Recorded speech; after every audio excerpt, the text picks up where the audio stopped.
Hello, this is the Stories Beside channel. I release videos every day for you. Subscribe and click the bell. The Salisbury couple had been married for more than 10 years. They met at a sporting event in Moscow. Both Adriana and Michael loved running. At first they did it for fun, but then they wanted to get not only pleasure, but also a reward. Therefore, even before they met, Adriana and Michael wanted the same thing: to win a running competition. They ran to the finish line at almost the same time. The man was only a couple seconds ahead of her, but decided to cede the prize to Adriana, as she was such a beautiful delight that he couldn't resist her to get the stranger's attention and get her number. He decided to give her the gold cup, and so began a romantic relationship between two strong and intelligent people.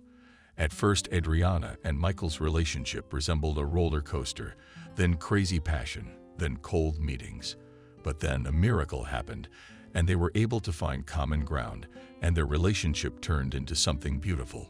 They learned what happy stability was, or so Adriana thought. Michael was unhappy with a lot of things about the relationship. However, he did not hurry to share his thoughts with his beloved, because he knew that it would lead to a scandal. The man was afraid that if he expressed his opinion, his wife would leave him. And she was the ideal for him.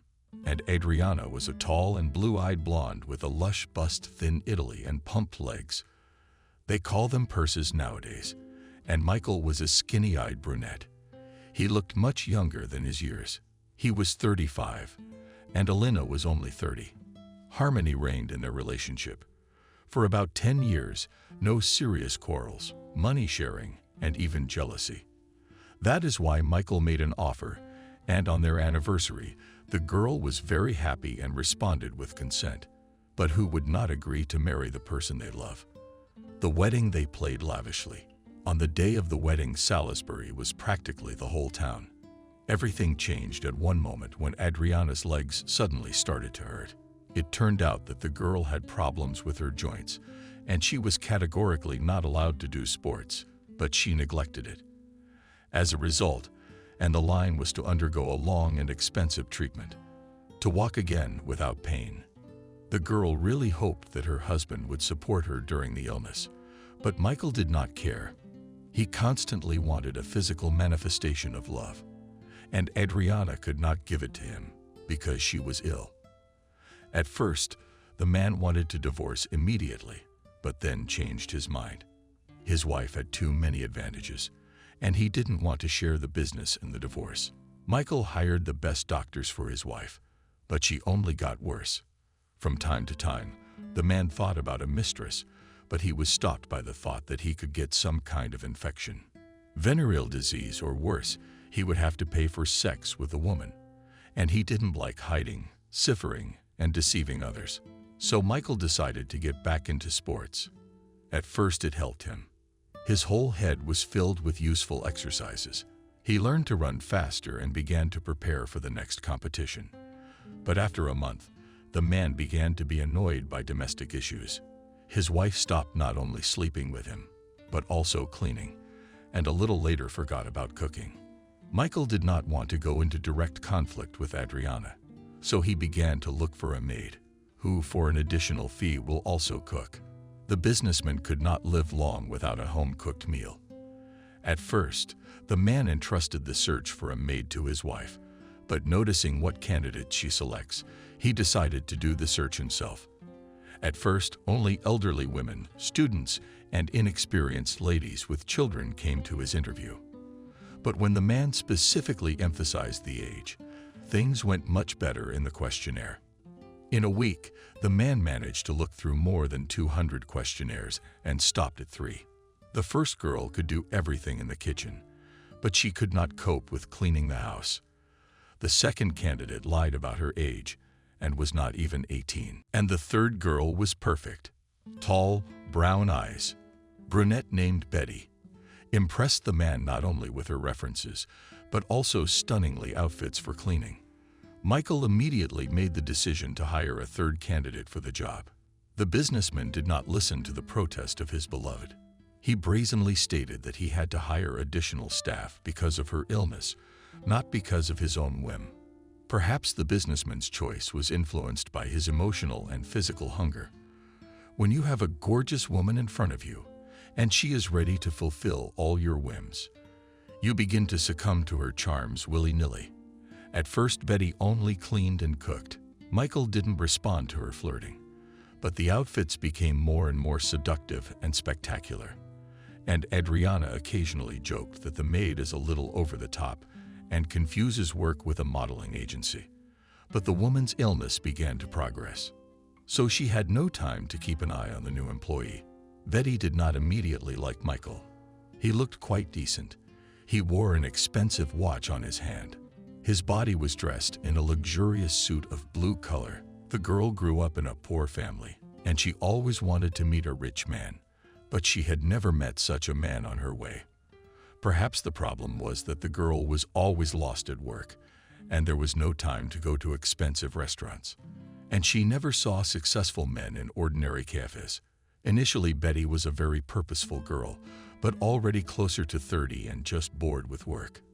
However, the girl evaluated herself and did not want to become an escort. Betty found a different way out. She decided to go elite maid.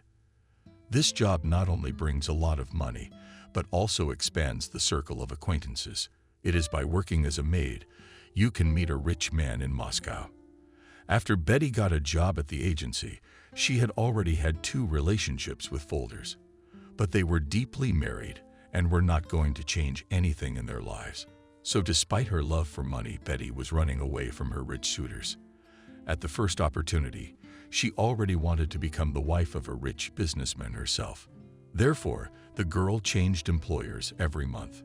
However, after 3 months, Betty was tired of running from one house to another, and her last hope was for a new order in the center of Moscow. But the owner of the house, named Michael, as it turned out, was also married. When Betty learned that her next customer was married, she decided to forget about her dream and began to fulfill her work duties in the hope of saving up for a car. The month was drawing to a close. The girl wanted to get a raise on top of her basic paycheck, and in order not to ask directly from Betty, used a proven method. She began to experiment with dishes, serving on the table only the delights of the kitchen, and the housemaid tried to wipe the house to a shine. It was with this that she won Michael over. Of course, he noticed how hard his new employee was trying and literally gave her $100,000 in cash. However, when the man learned that Betty was not going to stay for another month, he was very upset and began to think about how to dissuade her from changing employers. Nothing interesting came to mind. So Michael called his business partner, and if she is as wonderful in intimacy as she is in the kitchen, then I will definitely use all her services, Michael said on the phone to his friend Alfred from Sweden. His business partner and comrade responded to his ironic statement as follows: "Why do you need all this? Be patient for another month. Maybe your wife will soon get back on her feet. She is insanely beautiful. If you want to cheat on her, maybe you should get a divorce. Don't torture Adriana." Michael frowned and whispered angrily into the phone, "Are you even on my side or not?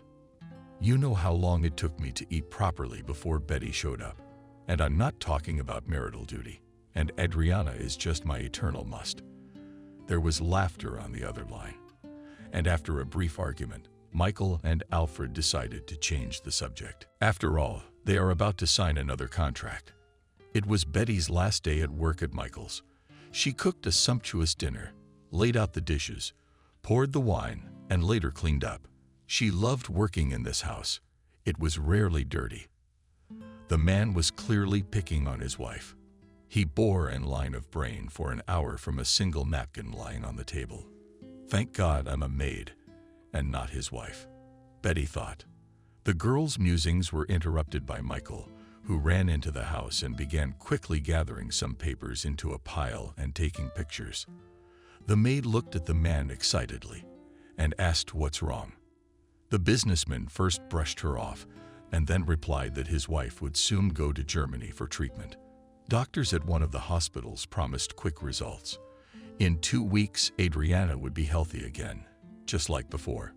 Betty's eyes lit up. Was this really the chance to get a rich husband or not? Though why would she need such a tedious spouse? After a short deliberation, the girl decided to leave the house and asked for the maid's last paycheck.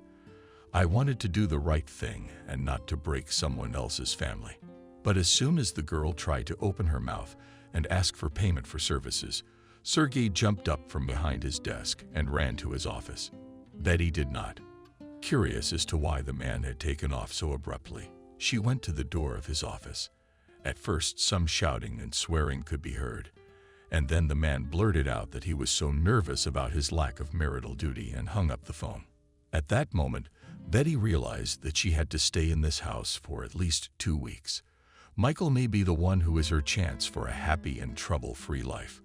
When the man came out of the study, Betty had already managed to step away from the door and make an innocent appearance. The girl started a conversation with Michael about payment and at the same time complained about the problems with his office, asking to work another 14 days in his house. The man agreed, but asked the maid to stay out of his way during the negotiations and to keep out of sight. Betty was surprised that Michael reacted so coldly and angrily to her request, but decided to go through with it. For the first few days, Michael was hardly ever at home.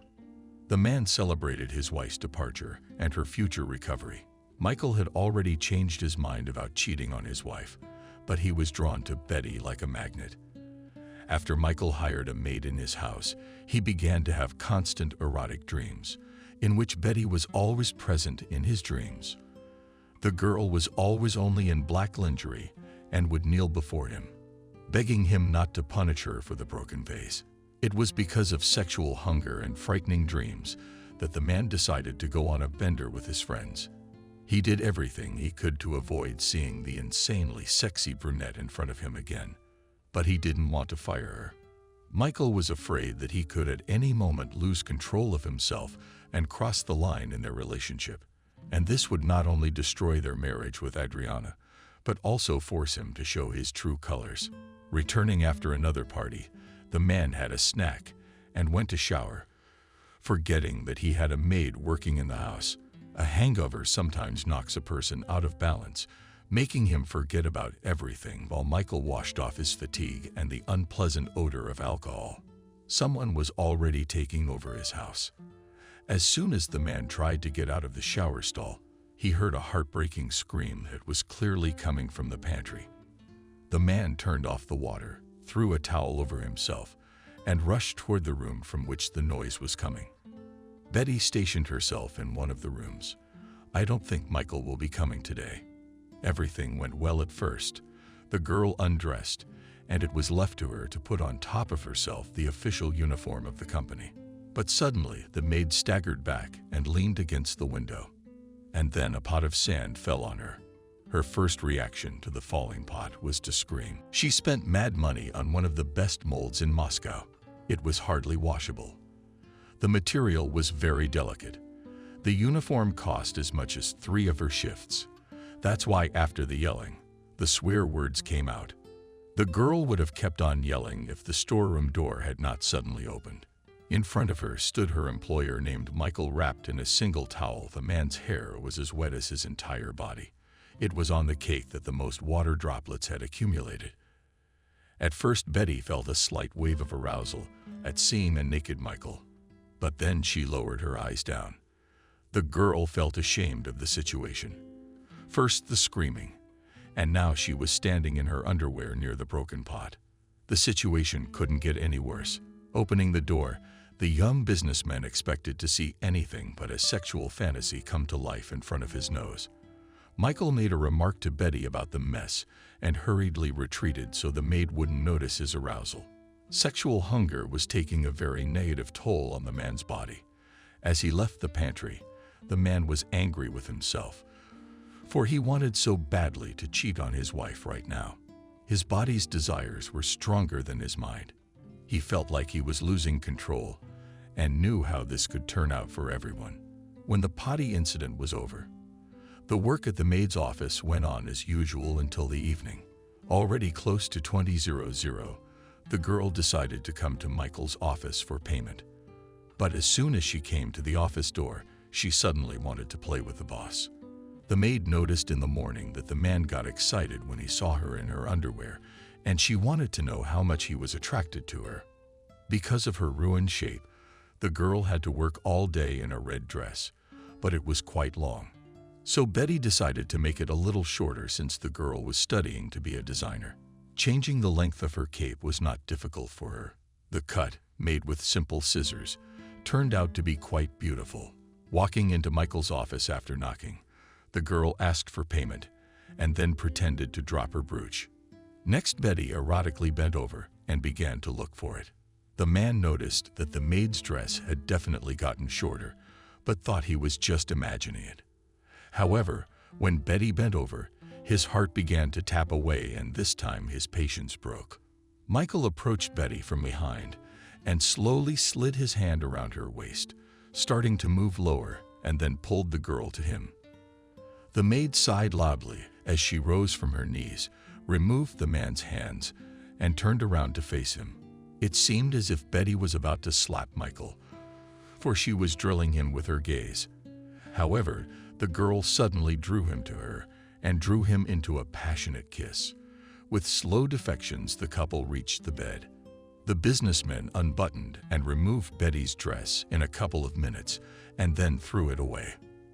The maid, on the other hand, tried to delay the undressing process. She took off his jacket, then stretched his shirt for a long time, paying attention to every button. Already after 15 minutes, the couple had completely undressed and began to have fun on the bed. Michael was not on sit-in, and Betty, already after 2 o'clock, she asked him to stop. But suddenly, the man grabbed the girl by the throat and began to choke Betty, looking around and did not know what to do. The maid started to just gasp on the bed, and soon she just passed out. After coming to her senses, Betty looked around the room and noticed that Michael was no longer here, but there was breakfast on a tray and a note on the bed nearby. Betty was trembling with fear. It seemed to her that her boss was about to burst into the room and finish what he had started. Half an hour later, when the panic attack subsided and it was clear to the girl that no one was home, she quickly dressed and opened the note that was lying on the bed. It said the following: "Sorry, for last night everything was super on your part, but I don't know how to contain my emotions. I have aggression issues, but I'm working on myself. It won't happen again. I promise. I hope you don't go to the police, because my lawyers will deal with you pretty quickly. Kisses, Michael." After reading the note, the girl began to have mixed feelings. Her mind was screaming that she was looking at a psychopath, but her heart wanted to believe that it was just an unfortunate mistake. After all, a long abstinence and stress could well provoke such behavior in a man. The girl decided to continue the relationship with Sergei and tried no longer to provoke him to emotions even in terms of sex. Therefore, she removed all vulgar outfits from her closet. All 2 weeks, the couple practically did not get out of bed, and if they got out, only to change the place of rest. Betty even made it to Michael's workplace, but the lovers' happiness didn't last long. When before the arrival of Adriana was only 1 day, the truly beastly gut Michael again came out. The man asked the maid to come early to discuss the terms of her stay on the job. After all, Betty had only asked for 14 days, and they were almost over. The girl, naturally, asked the man to extend the contract for another month. Michael almost immediately agreed, but after signing the contract, he suddenly hesitated and said, "You can stay. But there is one thing." The maid proceeded and interrupted Michael, and then said, "If you're about your wife, then don't worry. I'm not going to tell her about our affair." Suddenly, the man's eyes warmed with anger.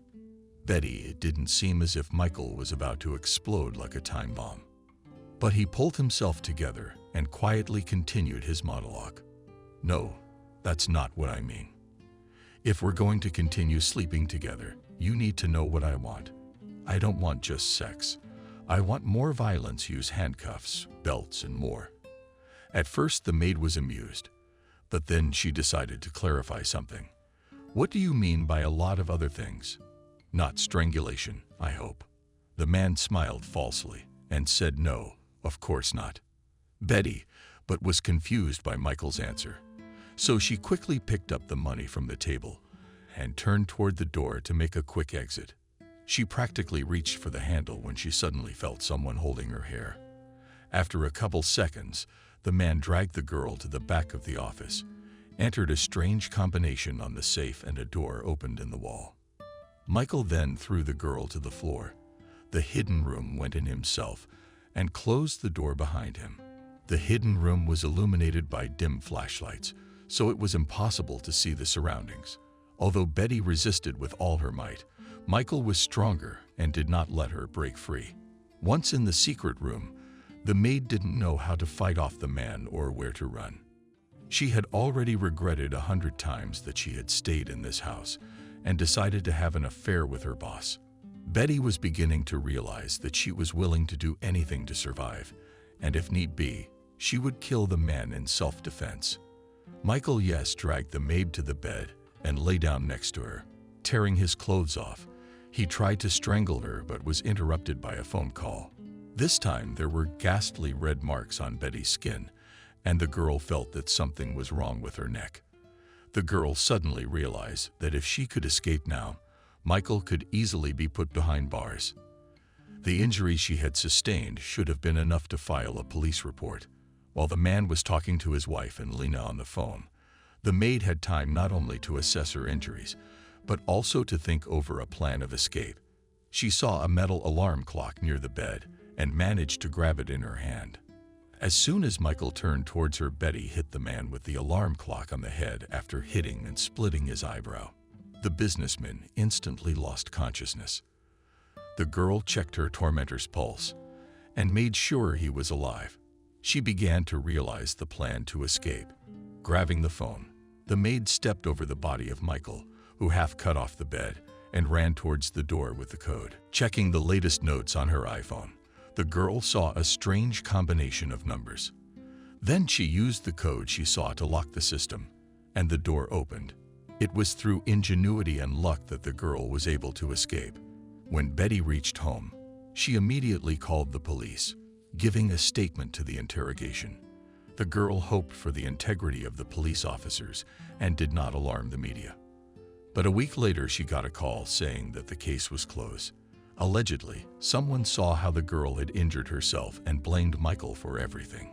It was clear that the businessman had bribed witnesses, but it was good if he cooled off afterwards.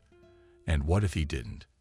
At first, Betty tried to forget about the boss assault incident, but her office was a constant reminder of all her past employers.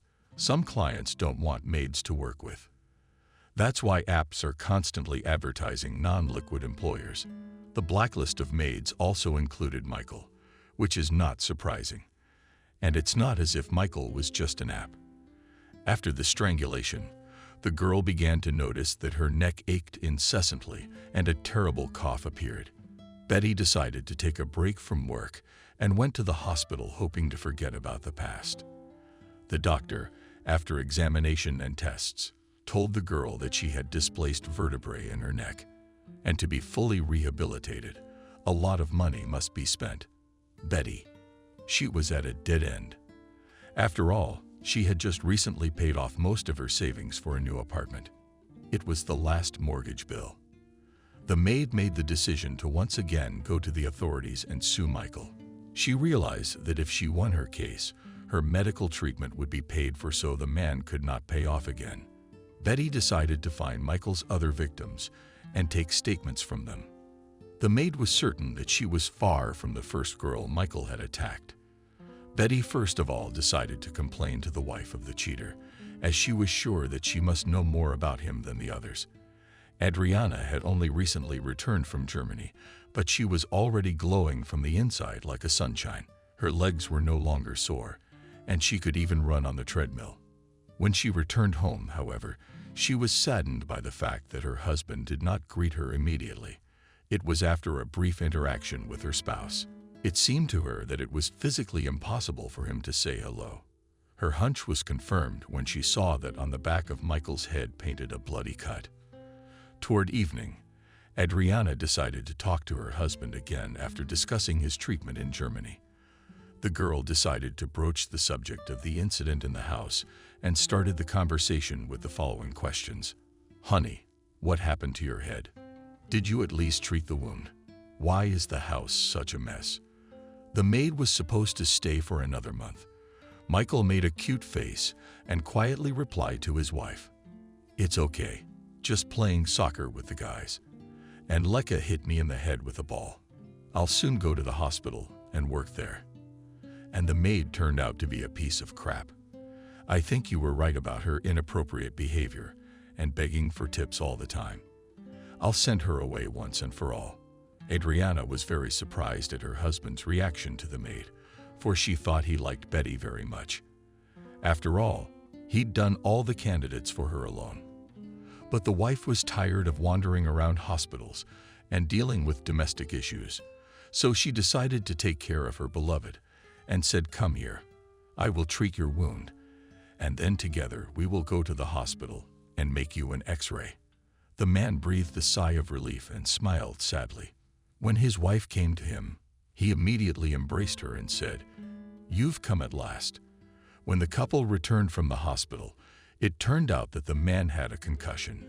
She carefully put her husband to sleep and forbade him to work for the next week, while she herself reflected on the doctor's words. The doctor claimed that a sword wouldn't have left such a deep wound. It was clearly something sharp and metallic.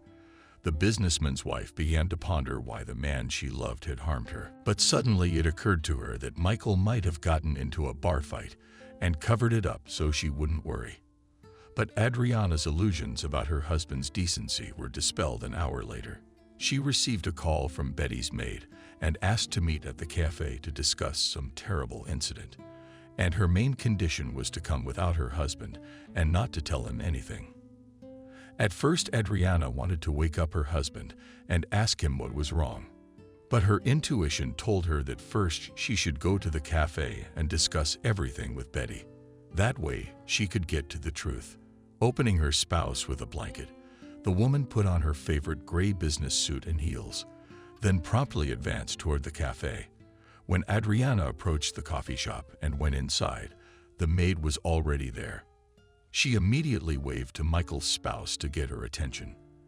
As she approached the table, Adriana noticed that the maid's neck was practically all blue, as were her arms.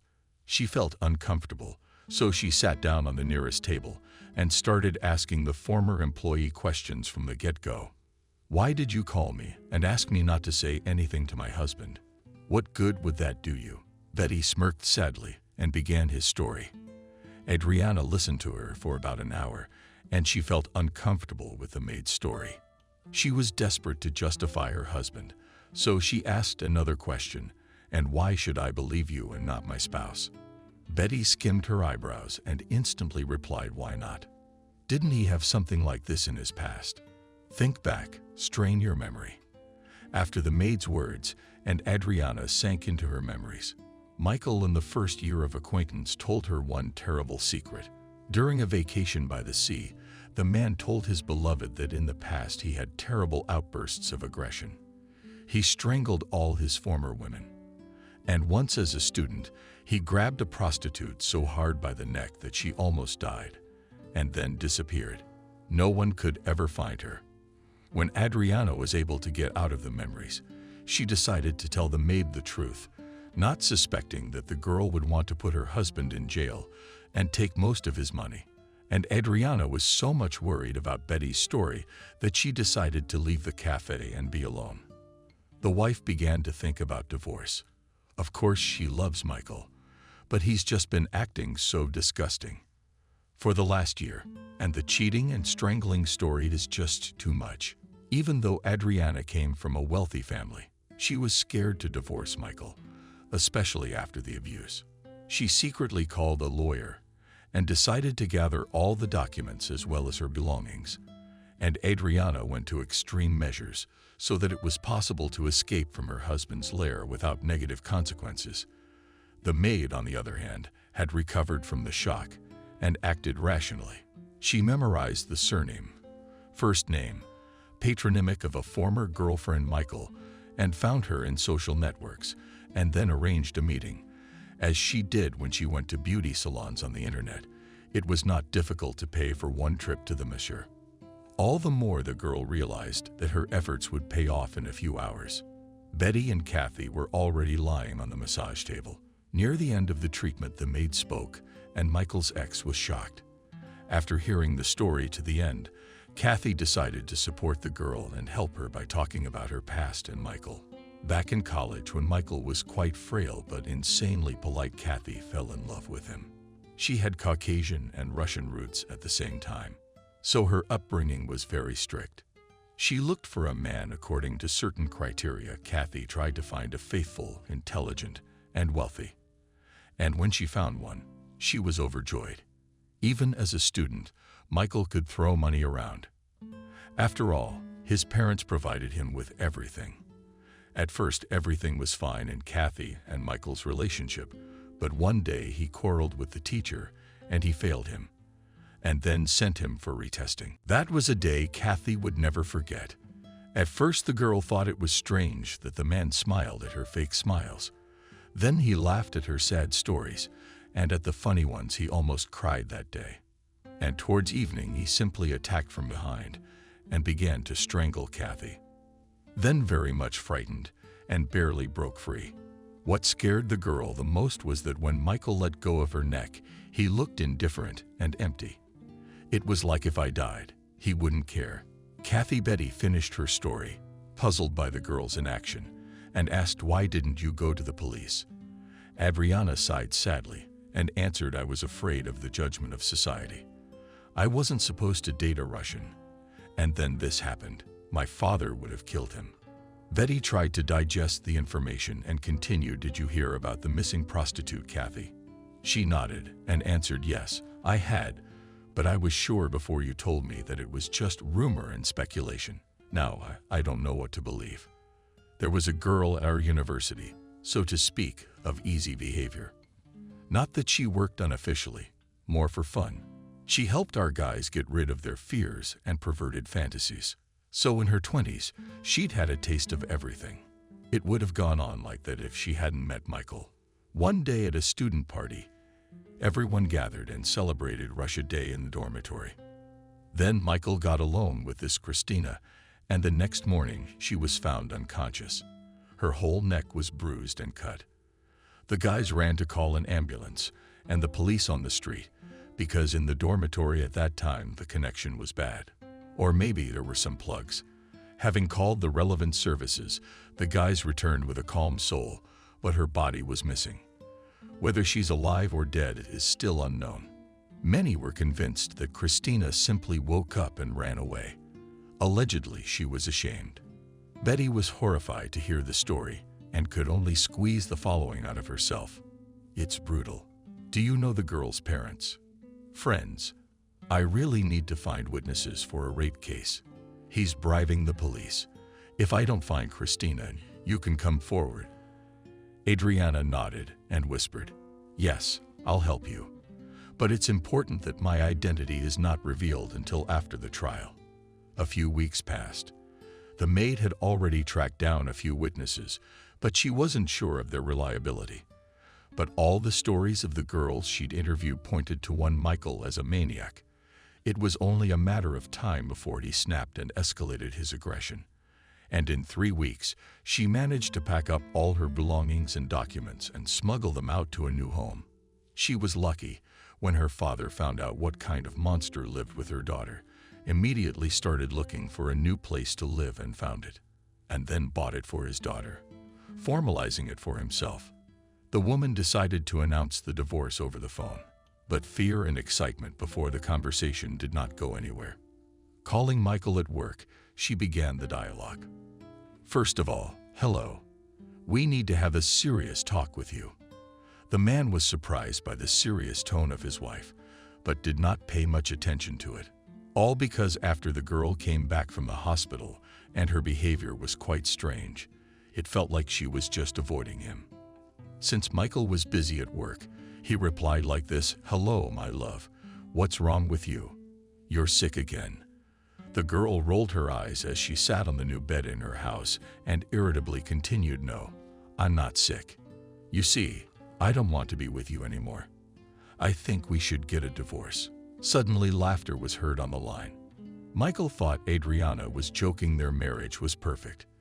If it wasn't for the girl's illness, there would be no problems at all. Therefore, he issued the following text after catching his breath. "Today, what's April 1? Nice prank, but let's get down to business. I'll come to work to get dinner on the table. By the way," and Adriana was dumbfounded by the insolence of her husband, but realized that it was a defensive reaction. That's why she replied like this: "My dear husband, I filed for divorce today. I'm not kidding. And this is no joke. I hope that you will be able to let me go quietly and without scandal."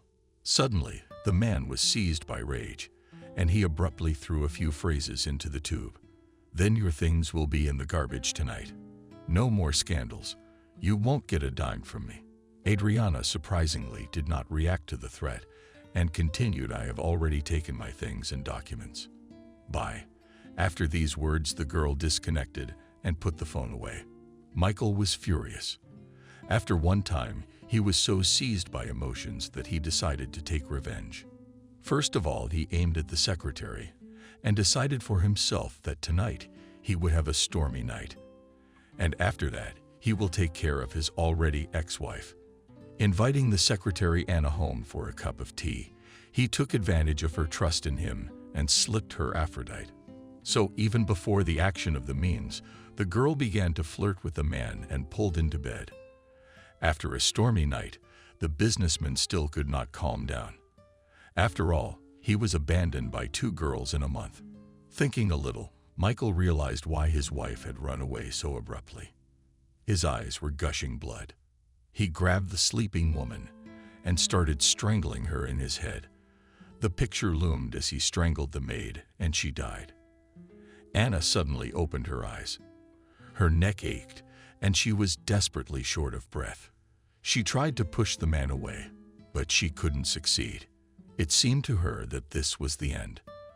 At this point, Betty had already filed a police report with the rest of the victims. A few days later, the report was accepted and an investigation began. The criminal case was influenced not only by the testimonies of several girls, but also by the disappearance of Michael's secretary. After the employee spent the night with her boss, she was never seen again. Her parents filed a missing persons report because she was going to visit her supervisor, but never returned home. Betty rejoiced and cheered. After all, the victory and the cherished money were very close. However, it seemed strange to her that the man always controlled himself and then took and killed a girl who worked in his firm. It was not logical or prudent for a successful businessman, but her heart this time said it was possible. The fact is that he is just a psychopath and does not know how to control emotions. While the former maid was pondering Michael's motives, he was sitting in an interrogation and proving his innocence. "I don't deny that I overdid it with Kathy when I was a student, but she forgave me. And the maid put an alarm clock to my head harder than I choked her. I even have a certificate, and the other exes here have testified to revenge violence. Yeah, I love those S&M showers, but I warned a lot of people about this beforehand. As for Anna, I didn't kill her. I'm not stupid enough to take a fall at work. Everyone knew she was coming with me. Why would I do something like that?" Justified Michael. The investigator looked at the man carefully and continued asking questions. "Who told you that the girl was killed?" "She was just put on the wanted list. But for the attempted strangulation of other women, you will have to answer one way or another. It's either jail or probation with restitution. A lot depends on your lawyer and your sanity." The man put his hand to his forehead, wiped his face, and quietly answered the police officer. Yeah, I got it. I'll reimburse them for all the damages. I'll give them the money. I'm not going to run from responsibility, but you need to let me go. I got a lot of work to do. I have to pay them back somehow." The investigator tapped the papers on the table irritably and threw a few sentences. "We'll let you out in 2400 hours, but until then, you stay here. If we don't find anything in your house, we'll let you go." As soon as the investigator came out of the interview, Michael mimicked the police officer by repeating his last line and grimaced. The investigator was sure that Michael was not involved in Anna's kidnapping and possible murder. But all the evidence and testimonies do not work in his favor, especially since in the past one of his acquaintances had already disappeared, and after that 2 more girls with whom he secretly almost cheated on his wife, but did not have time. About the latter knew only the employees of the department. Conducted a search in the house of Michael, did not give anything to the investigation, so the man was released on his own recognizance. Pending the outcome of the investigation, everything was quiet and calm until the trial. Before the start of the trial, Michael caught up with Betty and the victims to say the following. I realize that I have done wrong in the past. I regret that I tried to hurt you and that I did not get treatment for my outbursts of uncontrolled aggression. I signed up for therapy. I'm trying to change. You don't have to ruin my life. I'll pay whatever it takes. I don't want to go to jail for a murder I didn't commit. His eyes filled with tears. Looking at Michael, the victims began to doubt that he was involved in Anna's kidnapping, but not Betty. The girl had mentally made up her mind. For her, Michael was guilty, and that was it. Betty looked at the businessman and answered for everyone. I don't know how I can let you go after all you've done. At first I only wanted money, and now I dream of putting you away. Your secretary is missing, and I can't trust you anymore. Maybe I'll take the case to its logical conclusion, and you'll finally go to jail. During the trial, Adriana walked down a winding road, wearing a black suit and falcon heels. After making a couple of laps, the girl walked down a garage cooperative in the woods. Going inside one of the garages and closing, Adriana took out some plates and mugs. She filled the plates with food and the crumbs with water. Then she stepped back, opened the basement, and turned on the lights, put the dishes on the tray, grabbed it, and began to slowly make her way downstairs. As the girl slowly made her way down the stairs, not only could you hear the unpleasant consciousness, but also the mooing of the women sitting on the chains that were in the room. Fully descended, and Adriana looked around at her nieces and laughed, saying, "Time eat up, darlings. I'm sure you've already made friends with the new girl. Her name is Anna.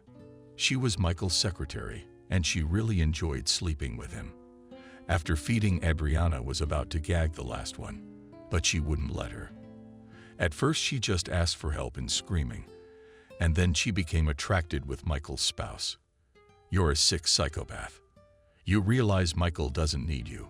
Why you're kidnapping women? Why do you keep me here? I don't give a shit about your husband. I was only trying to warn you. I slept with him before you two even officially met. And she looked at Christina carefully and spelled out every word and phrase. Listen to me carefully. When I first started dating Michael, you came running to me with pity stories about him being the strangler. I told you I wasn't interested, but you wanted support. You started urging me to file a complaint against your beloved husband. After all, you poor thing, you had to hide from him for months like you were afraid to. And I didn't care if you were the one coming on to me. Michael was mine. And I liked him before I met him. I saw him at university and I loved him at first sight. And you made him dirty. You ruined him. I had to put up with so much because you don't know anything about love. He loves me. He hasn't even strangled me once. That proves the fact that I'm the love of his life. And you guys are just doormats. I was sure I wouldn't forgive cheating. So I protected our marriage many times from this. But in the case of Betty, I failed. Unfortunately, I can't bring her here yet. But someday her corpse will be lying here. And if she misbehaves, I'm sure that if I can tell my beloved husband the truth about myself, and he confesses to me about the cheating and strangling, our marriage can be saved. Christina grimaced at the words, and Lena, beginning to realize that in front of her is a psychopath that cannot be cured, and spat back, "Yes, you're the perfect couple. I can't argue with that." Strangler and face snatcher. Adriana smiled wickedly and added, "Wait, it's not over yet. Our new girl, Anna, may have to be killed. After these words, Michael's wife taped Christina's mouth with duct tape and climbed the stairs upstairs. The girls won the trial, but Michael's lawyer didn't waste any time either and got him a suspended sentence.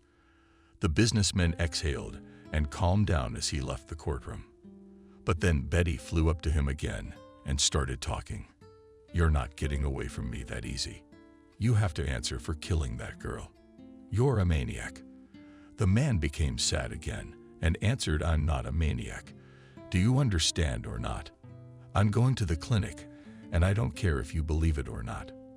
Move aside and let me pass already." The girl blocked the man's way and continued, "No, I'll go to the media. No one will want to work with a maniac. Everyone will find out, and even your wife." Michael felt anger rising to his heart. He wanted to wring the girl's neck, but he pulled himself together and said, "Listen to me carefully. You're a fool. Buy if I want. It is you no one and nowhere will not take.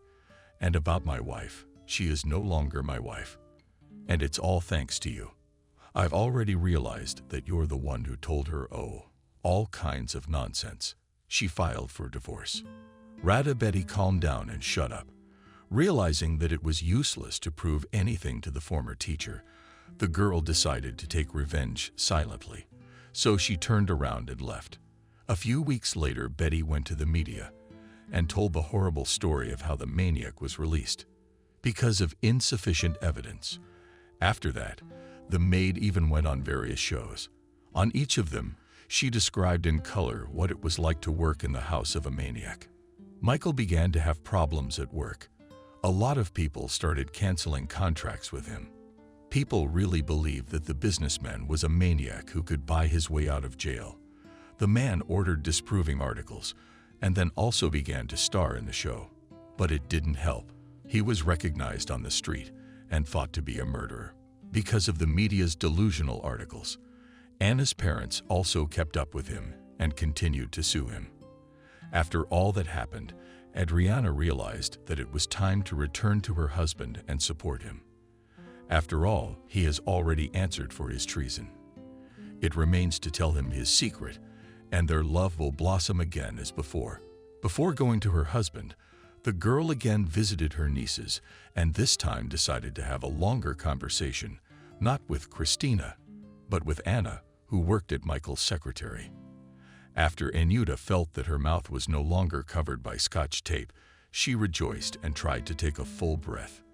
Then, with pleading eyes, she looked at Adriana and asked to be let home. She promised to disappear and not tell anyone anything. Anna only asked for one thing: to let her escape. Adriana smirked imperceptibly and replied to the secretary, "I am not angry with you as I am with Christina, but you slept with my husband. Therefore, you must answer for your deed. However, there is a good chance that you are the one I will let go. But before I do, I want to ask you a few questions. Sweet Anna, how good is my husband in bed? Why did he decide to sleep with you?" Asking the second question, Adriana took a knife out of her back pocket and ran the tip of it across the girl's face. Anna was horrified, but she said, "I don't know. That unfortunate day you called him and said something. I have no idea about the intimacy. I think he was more concerned about strangulation." After Anna and Adriana's words, things calmed down considerably. Then Michael's wife said the following: "That's right. I'm the one who announced the divorce. Yes, unfortunately, you were a victim of circumstance. I'll let you go soon, don't worry." Right after confessing my secret to my husband, suddenly Adriana started ripping the duct tape off each girl's lips and declared that she had made such an isolation that they could now scream forever and no one would hear them. After a few minutes, Michael's wife left food and drinks for the captives and then left altogether. But this time, she decided not to turn off the lights in the room, as she realized that it was quite likely that one of them would soon die of exhaustion. Leaving the garage and getting to her car, Adriana got behind the wheel and pulled out her phone, dialing her husband's number. She started the first conversation. "Hi, Michael. I need to have a serious talk with you again. I've missed you. And there is one thing we should discuss in private. Michael was very surprised to receive a call from his almost ex-wife, so he picked up the phone without delay. And after hearing this, he said, "Of course, Adriana, I'll be glad to see you. Soon we will be divorced, but I missed you too. If anything, I drink cognac at home. Come on over." Then the man passed out and continued watching the horror movie, drinking alcohol. Adriana found herself outside his house. After an hour she knocked, and when no one opened, Adriana just used an old key and went in. Passing into the hall, the girl noticed that her husband was asleep. A bottle of cognac is standing next to him, and a horror movie is on the laptop. Adriana smiled sadly. Once upon a time, they used to watch movies together and fall asleep on this bed. They used to be the perfect couple. The girl cleaned the room and then walked over to her sleeping husband and covered him with the blanket again. After a little thinking, Adriana undressed, threw on her old robe, which was left in the closet, and lay down next to Michael, and then also fell into sleep. Michael woke up to a foul odor. Was it just him, or was someone cooking his favorite pie in the kitchen? Looking around, Michael noticed that the hall was cleaned up and his laptop was turned off. Suddenly, the man dropped a single word, "Adriana," into the void. His wife came into the room and replied, "Yes, darling, I am here. I know you need support right now." The girl further held out a pie to her husband, sat down next to him, and gently rubbed his head. Michael was very happy that his wife was home again. Everything was fine. As before, he was afraid to scare Adriana away, because everyone had stopped talking to him after the shocking news on TV. So he whispered thank you. After the parade dined first, Adriana spoke. "I didn't come just to make you a pie. We really need to talk." Michael didn't realize what else his wife could say to him, so he answered her, "What exactly do you want to talk about?" "Adriana," he smirked and continued, "I know you didn't kidnap anyone just because I did." The man choked on the water he was drinking. And then Michael looked at Adriana with surprised eyes and said, "It's a strange joke." Suddenly, Adriana grabbed his face with her fingers. She stroked her chin and in a serious tone said, "I've ever made a joke in the last 10 years of my relationship with you. I'm not joking." At first, the victim was a college girl who everyone thought was a prostitute. When we started dating, she wanted to report you. I only did it to protect your reputation. Then I came across 2 others. Is that how you looked at them? It was obvious you might have cheated on me, and I saved our marriage. But the Anna situation was as much about revenge as filing for divorce. I think you need to come clean about some of the things you've done. Then we can rebuild our relationship, and everything would be just like it was before. Michael felt the ground swim away from under his feet after Adriana's revelation. His head was spinning, and he felt as if he were about to faint. Despite the fainting, the man replied to his wife, "My God, why did you do that? At least they're alive. Where are you keeping them?" Before Adriana could hear the answer, the man felt weakness in his body and fell back into bed. When he woke up, a few hours later, the man noticed that he was tied to his bed. The businessman also noted that he was wearing only his underwear. He just wanted to scream help, but suddenly the music came on and Adriana entered the room. In one hand, she held a knife, and in the other, a glass with cognac. She quickly listened to the glass and put it aside on the nightstand, and then climbed on the bed and sat on top of her husband. Michael was shocked, and for a second, he even thought he was paralyzed with fear. Strangely enough, there was no aggression towards his wife, perhaps because of the treatment in the clinic, or maybe from shock. The man, coming out of his thoughts, noticed that the girl was wearing a leather suit. Realizing that something wrong was going on, Michael tried to get through to his wife's mind. "Honey, I don't know what the women you kidnapped told you, but that's not what I wanted. I realize I've made a lot of mistakes in my marriage, but you can't kill me. Please just let me go." Adriana laughed and replied, "Stop it. Why kill me? They didn't kill you and I didn't kill you. I love you, darling, and I want you to tell me all your secrets. as a young girl suddenly took out a knife and began to run it down Michael's throat. Then she continued, "Well, tell me how you strangled them. Why did you do it? We need to save the marriage before it's too late." The man realized that his wife had just lost her mind.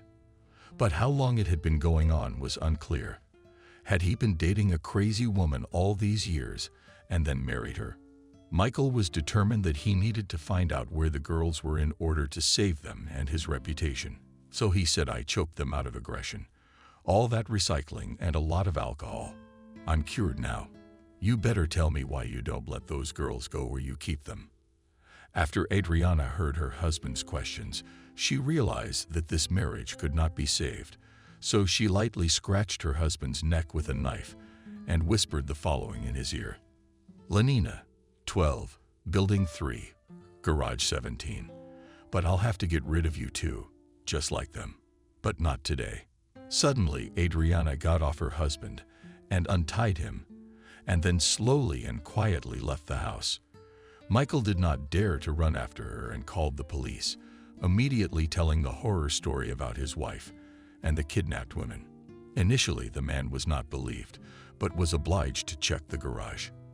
Police officers drove to the address, but when the garage door was opened to the operatives, it became clear that there were no kidnapped women.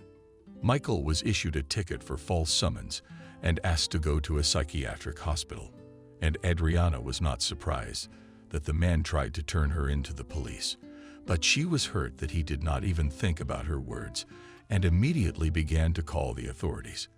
To kill Michael, the girl did not want to kill Michael, so she decided to just drive him crazy and take away the business. In a few days, the divorce. She will be a free woman again and will find an even more worthy groom than the previous one. After all, she already has someone in mind. Michael realized that Adriana was just mocking him and had lied. The man did not know how to outwit the psychopath. In his head, there was only one idea: to hire a private detective who would follow her and report everything to him, despite the fact that spending the last money on such a specialist did not want to.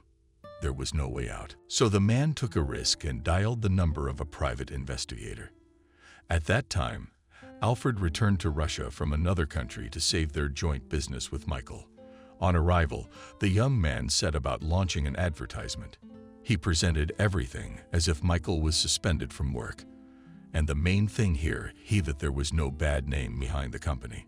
He hoped that after the advertising was launched, the building materials could be sold in the same volume as before. The day of the divorce came. Adriana and Michael couple divorced quickly and without many questions. Coming out of the registry office, Adriana looked at her ex-husband, smiled venomously, and said, "You know, I did so much for you. I saved you from prison, and you immediately wanted to give me up. You were never worthy of my love." Michael decided not to say anything. After all, he was waiting for the results of the private detective's work and hoped to put the psychopath in jail for a long time.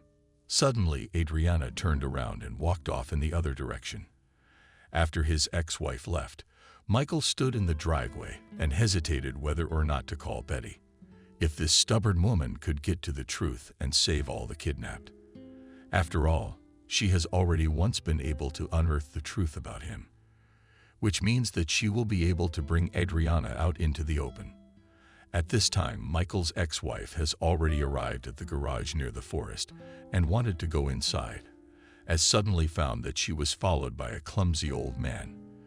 The elderly man pretended that the neighboring garage belonged to him. Or it didn't get funny, because this is where all the garages of hers are. She had bought the whole garage cooperative years ago. Adriana pretended to feel sick, then suddenly collapsed to the ground, feigning an epileptic seizure. The private investigator was frightened and ran up to the shaking woman. Adriana continued to play the role of the sick stranger and in a trembling voice stated, "See, there's a black Jeep. Inside it are my epilepsy pills. The door to the car is open. Just find my bag. But hurry up, please." The man only had time to turn around before he suddenly felt a severe pain in his head and fell to the ground, immediately losing consciousness. Behind his body stood Adriana, who threw the bloody stone out of his hands and shivered. Suddenly, the woman interrupted the silence and answered herself. "A private detective, I guess. Yes, Michael. You really don't have much money left." Adriana dragged the poor old man to the other girls in the basement and also said with a chain. When the kidnapped ladies saw the elderly man with a bloody head, they started yelling and screaming. Adriana got tired of listening to their screams and sharply reprimanded "Shut up, already alive. Stop yelling. Today you have a celebration. It looks like Anna is going free." All the girls in the room looked at each other in surprise and fell silent. After a minute, Anna decided to break the silence and asked Adriana the following: "What do I have to do?" "I hope you won't kill me." Adriana waved her hand and replied, "I am not going to kill you.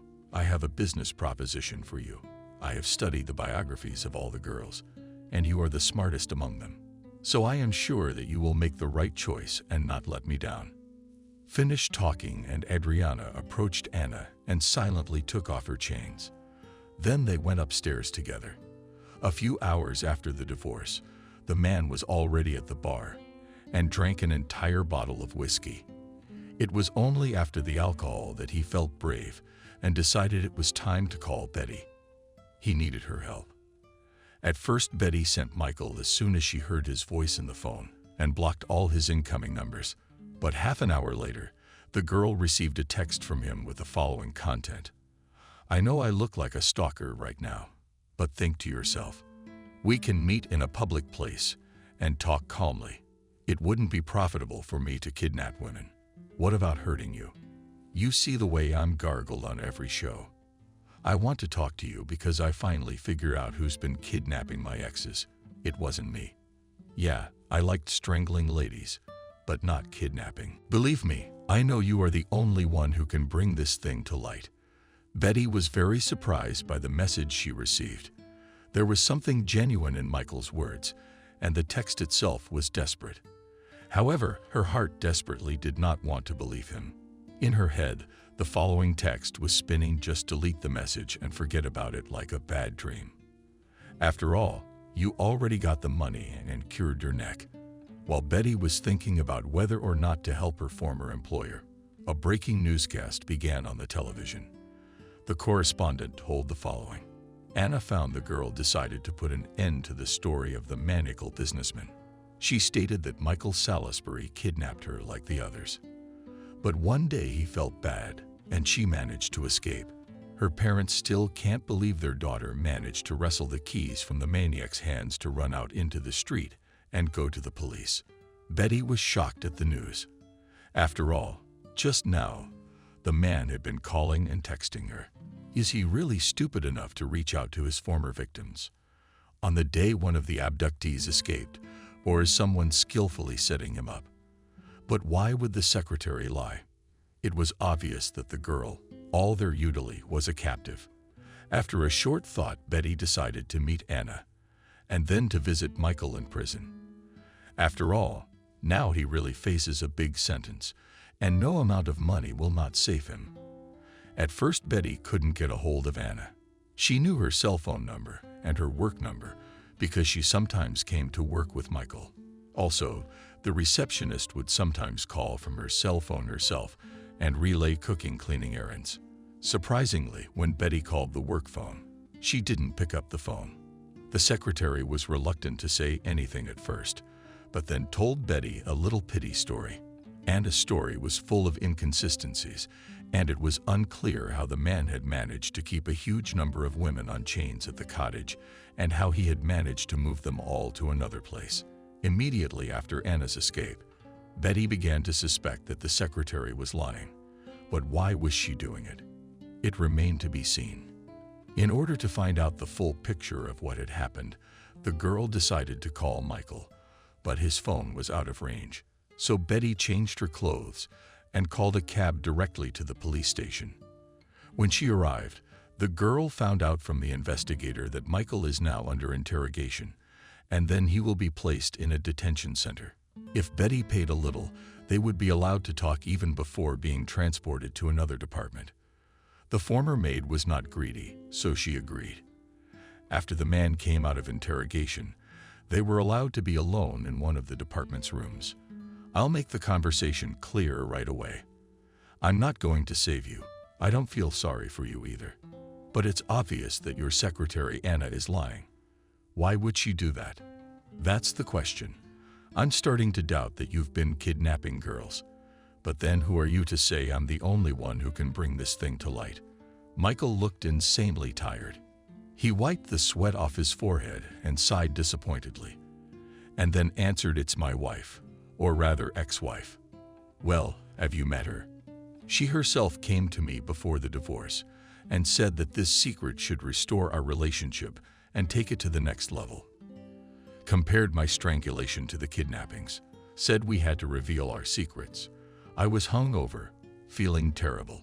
She shocked me with her revelation. All I could do was call the police, but she gave me the wrong address. I realize now that I was in a hurry, and it was all just a test. Adriana couldn't see if I could be trusted.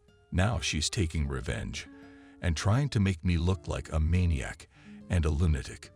Betty hesitated a little at Michael's words and looked intently into the man's eyes. It was easy to see the despair and sadness in them. Inside, the girl had a strong feeling that this time Michael could be trusted, so she said, "And how can you prove all these words? Can't you at least have cameras with a sound recorder?" Michael shook his head and whispered, "I've said the same thing several times already. I tell the cops first, and now you don't have any cameras. Otherwise, how would I be able to make love to you in the morning? She'd be watching me all the time. It wouldn't be a marriage, it would be a nightmare." The man paused briefly and then continued, "Only you can find proof that she's behind the kidnappings. You'll have to dig into her past. And then I'm sure we can find some leads with you. I told the coroner I hired a private investigator to follow her. And he disappeared too. But he laughed at me and told me I was just getting screwed out of money. That's a clue too. What happened to the nice old man I paid off? It would be very easy to canvass his acquaintances and find out if he was missing." Betty looked at Michael perplexed and said, "Why should I help you?" The man shrugged his shoulders and replied, "Well, you came here, so you care about these women. You've already stood up not only for yourself, but for others once. You can do that not for me, but for them." Betty smiled and said thoughtfully, "That's manipulation on your part, of course. But you're partly right, the girls need help. I'll check into Adriana's background, but a little later. And by the way, before I go, answer me one question." The man was pleased that Betty had agreed to help, but tried not to show it. After a brief silence, the man asked what the question was. Betty made a serious look on her face and continued, "Why didn't she kidnap me? Why did she lock everyone in a back room somewhere, but not me? Why would she tell me about your exes?" The man laughed and said, "Well, it's simple. She thought the affair was all my fault. She was sick, and I hired a maid and slept with her. The others were all over me, but not you. Yes, no doubt you annoy her, but you haven't crossed her yet." After the last words, the girl decided to end her conversation with Michael and left the room. She still had to dig into Adriana's past and find out if the private investigator Michael had hired was missing. Thankfully, the man had given her the keys to his house. When they talked to the police and find out who the private investigator was, it was not difficult, nor was it difficult to determine Adriana's past last name. At this time, Adriana decided to set up her personal life. Her ex-husband was over and she was lonely. Therefore, Adriana began to act decisively. She met with a co-worker of Michael named Alfred and complained about the fact that she had wasted most of her life on a maniac. She also tried to console the man because his best friend turned out to be a psychopath. Alfred immediately believed Adriana because they had communicated before, and he always thought that Michael did not appreciate her, and Adriana was a beauty. She had 2 higher educations and was an excellent cook. What more did he need? Alfred thought.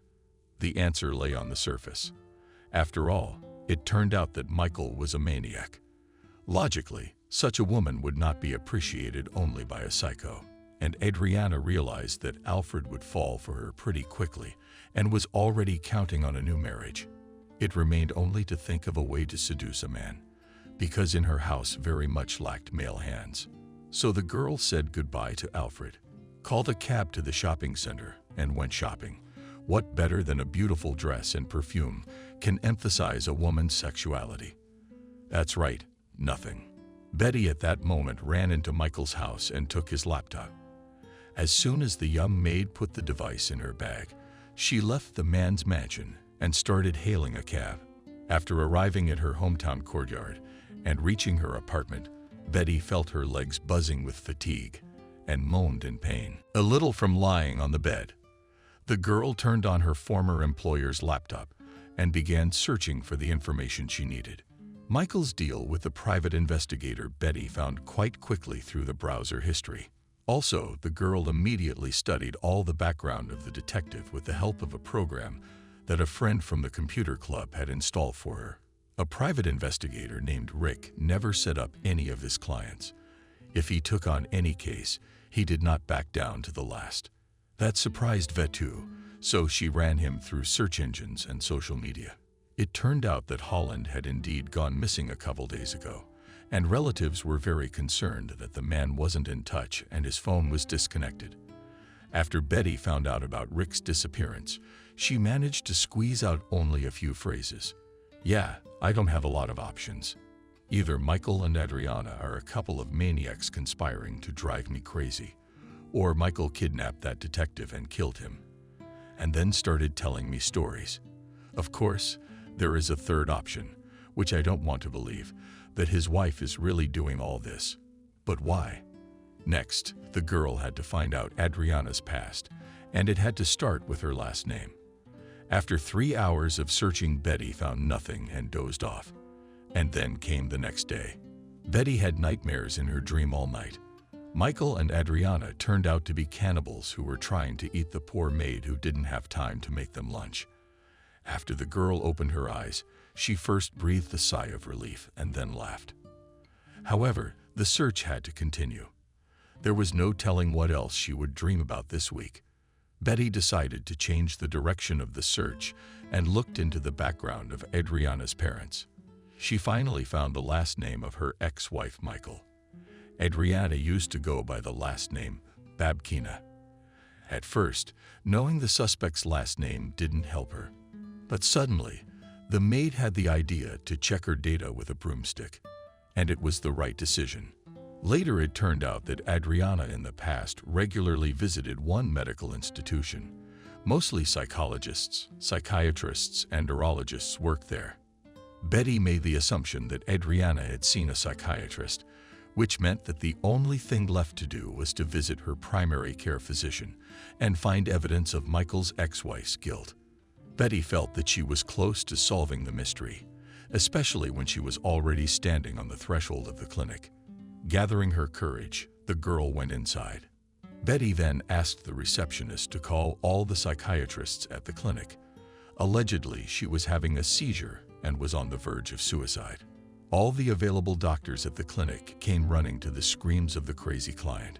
Betty went a little overboard in her portrayal of a psychopath. At first, she was talking nonsense, but at the end she added that she would only be treated by the doctor who had saved her friend Adriana. One thin and tall brown eyes, and the psychiatrist waved his hand, and then said, "Well, then stop yelling. You found someone who will save you, and so has Adriana." Betty was glad she had gotten her way and responded well. "And we can start the reception already." The man nodded and led her to his office. When they entered the small room and the door closed, Betty panicked. After all, she had a meager imagination, and the psychiatrist was clearly expecting a story from her. The girl remembered the latest movies about psychopaths and began to retell the plot from the movie. The doctor did not notice it and began to participate in the conversation. At the end of the appointment, the girl asked if the psychiatrist had lied to her. The man replied sternly that he never lies. Betty realized that the man would not tell her directly about Adriana's affliction, so it was necessary to keep him busy with something for a few minutes to look for her card in the office. The girl lied that she was allergic to the dust in the room and asked for an urgent search. The psychiatrist was scared for the patient's health and retreated to the front desk for medication. At this point, Betty started checking all the lockers and found a file on Adriana. Quickly stashing it in her bag, the girl sat down in her former seat and tried to hide her joy as best she could. When the doctor came back and gave her a pill, she defiantly drank it and went out into the common room.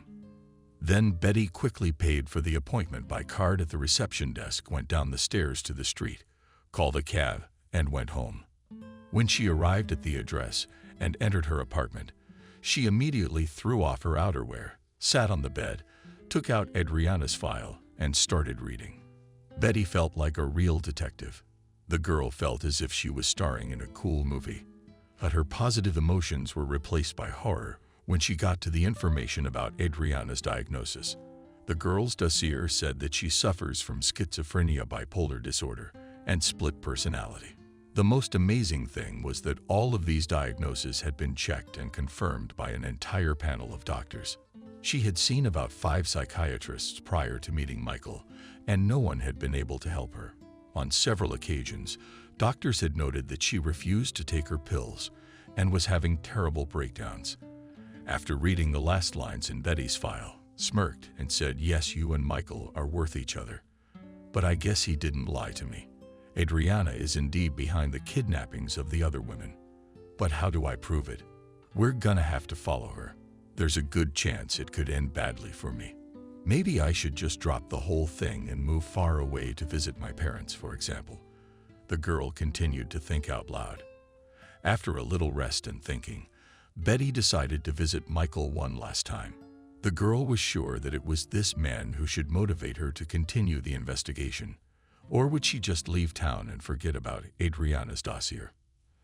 At this time, the psychiatrist wanted to re-examine Adriana's file, as he was determined to understand why her friend had come to him.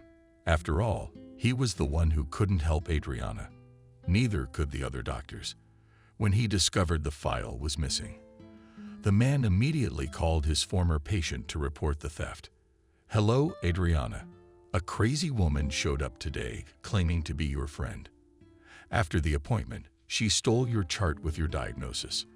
I realize we have to maintain confidentiality, but please don't sue us. Here's her last name, first name, middle name Betty." Adriana sighed irritably and replied, "Don't worry, Sam, it's true. My friend, just in addition to her neurosis, she's also suffering from Anna's clip. I'll take care of it myself. Thanks for letting me know." After that, the angry girl hung up the phone and started looking for her kidnap case, and after collecting the suitcase, Adriana called a lawyer and asked him to draw up some papers. An hour later, Adriana was already standing outside her garage. Park the car. She went inside and went down to the basement. The kidnapped girls, as well as the detective, lay in utter exhaustion on the floor. Seeing the disappointing picture, the girl laughed and said, "Shit, I forgot to feed you. But at least you have a private toilet, shower, and sink. I think you have been given the best accommodations." Suddenly, Adriana was silent for a moment and then continued, "Do you want to get out of here today?" All the girls nodded, but the man only managed to raise his hand a little. And Adriana grinned and began to talk about her offer.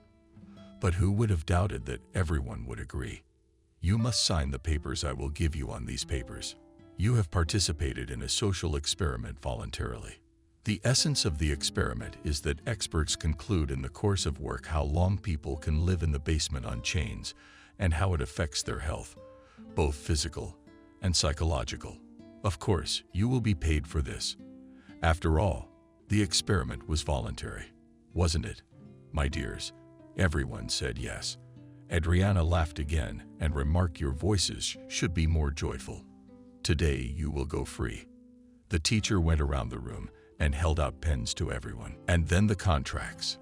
When everyone had signed the contract, Adriana began to remove the chains from the girls and then got to the detective as well. 2 exhausted beauties under the hand of the private detective headed for the exit at once. But Christina did not want to leave and asked Alina, "I don't believe in your kindness. You're just going to let everyone go. Is this contract really that good for your rights?" Adriana raised her head proudly and replied, "Christina, are you really that stupid? Run away while you have the chance. Or do I need to renew your contract?" The teacher suddenly smiled predatorily. Christina looked at Adriana incredulously and threw a few last phrases, "And I'm already leaving. But my heart tells me that there's something fishy going on here. There's a reason why you were so quick to get rid of us." Adriana laughed again and said, "Do you want me to spare you a thought? I just found a new man. No more mistresses, only decent husbands." After the teacher laughed, Christina did not listen to her anymore and quickly went up the stairs to the exit. The next day came. Betty woke up in a great mood.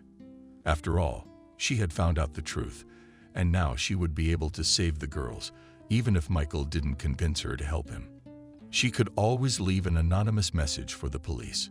However, the girl decided not to watch TV today for nothing. After all, the television told what happened to the missing ladies. It turned out that they took part in a secret social experiment, and one of them is now fabulously rich. The same Christina is a student, moonlighting in the excursion, and became a millionaire. The whole point is that she took part in the experiment the longest. The others were only there for a couple of months, and she more than 5 years. The experiment was conducted by Rubicon, a company not registered not to Adriana, but to a certain Jack. After Betty dressed the bruised, born, she stuffed the phones, the dossier into her purse, and then headed for the police. She was once again lucky and was able to make an appointment with Michael at the department. When Betty and Michael were left alone together, a very amusing dialogue began. The first to speak was the girl. "Your ex-wife is really crazy. And it's well documented. I found her file. And you were right about the detective being missing. I don't know if I should pursue this case any further. I'm starting to realize that Adriana is a real danger to society. But if you pay me, I'll help you." The man laughed and replied, "Betty, haven't you seen the news? I'm in prison and I know what's going on." She released all the girls and the detectives too. He contacted me right after the escape, and Adriana made them all sign an agreement that they were in a social experiment. Even if they wanted to, they couldn't prove anything. She's got a rich family, and she makes good money selling real estate. And I'm about to be released too. Christina, my lawyer, accused me of slander. The girl claimed I was the one who kidnapped everyone. I'll be released in a couple days, and my father will give me my money back. But I'm not spending my blood money to get back at that crazy woman. I've had enough of her. I hope I can get my business back.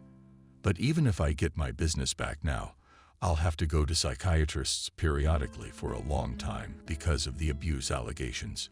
Betty was stunned, and after a couple minutes she replied, "What am I supposed to do now? Forget about your crazy girlfriend. You should have thought about that a long time ago. Suddenly, you'll be normal." Having finished her speech, the girl grinned. From the recent events, Michael really changed inside and realized that he no longer wanted to show aggression. The man decided to make a fresh start after the clinic and prison. When he was accused of kidnapping, only Betty believed him. That's why he started to have feelings for her. Surprisingly, even the parents were sure that their son was a maniac, but not the former maid. Confessing his feelings, Michael was afraid, especially now, but he decided to take the hint. The man gently stroked the hand of Betty, who was sitting across from him, and replied, "Yes, I think you should leave Adriana alone. She's a psychopath, and probably has a narcissistic physical personality disorder. Take care of yourself and stay away from her. Maybe you should even go on vacation. I hope she doesn't find out you stole her file. Otherwise, Adriana won't just let you go." Michael paused for a moment and continued, "And if you need a friend or a man, you can always come to me. I'm grateful for your help, and I'll wire you as much money as you need as soon as I get out. Thank you." Betty. She was surprised to hear Michael's words, but she didn't show it, and noticing that the man grabbed her hand, the former maid freaked out a little and moved away from her former employer. After a moment, the girl calmly answered Michael, "Yes, you are right. It's better to leave the elite in the past. And about you, I don't think a relationship with you is a good idea. Sorry." Betty finished her speech, gathered herself, and silently left the office, and Michael felt his heart shattering into hundreds of pieces. But he realized that it was deserved, and there was no point in stopping the girl. Already leaving the office, Betty felt her heart beating frantically. For some reason, she was drawn to go back, but she overpowered herself.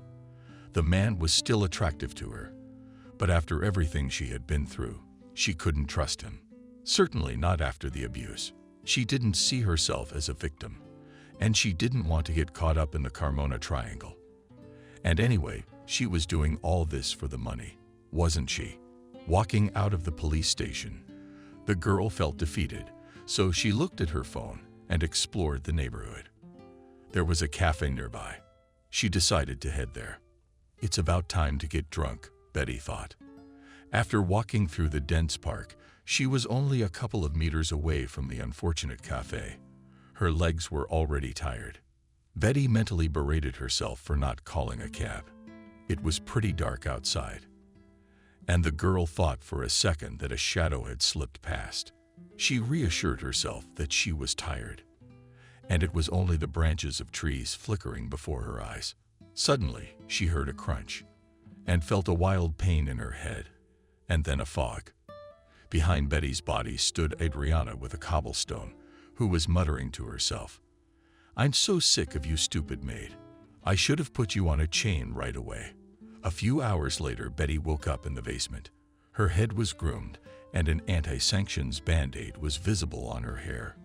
Turning around was hard, and the girl began to realize that she had been jammed with some sort of hard object, perhaps a cobblestone, and then dragged here.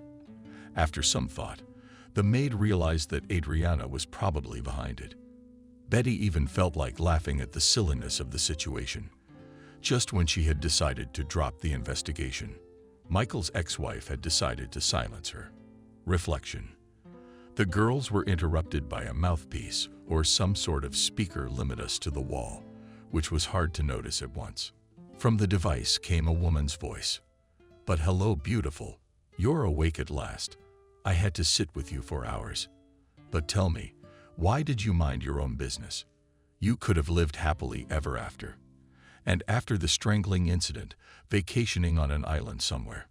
But no, you had to steal my file. If I let the others go, I'd have to kill you. I was forbidden since childhood to reveal my real name or I'd be disinherited. And you're stupid. Stupid. Do you think I want to kill you? No, but you leave me no choice." Betty found it hard to think and speak, but she tried to answer. "Kill for the last name, but you're definitely schizophrenic. I don't give a shit about you and your family. I'm sick of you. I wanted to release the girls, and that's it. But you let them go.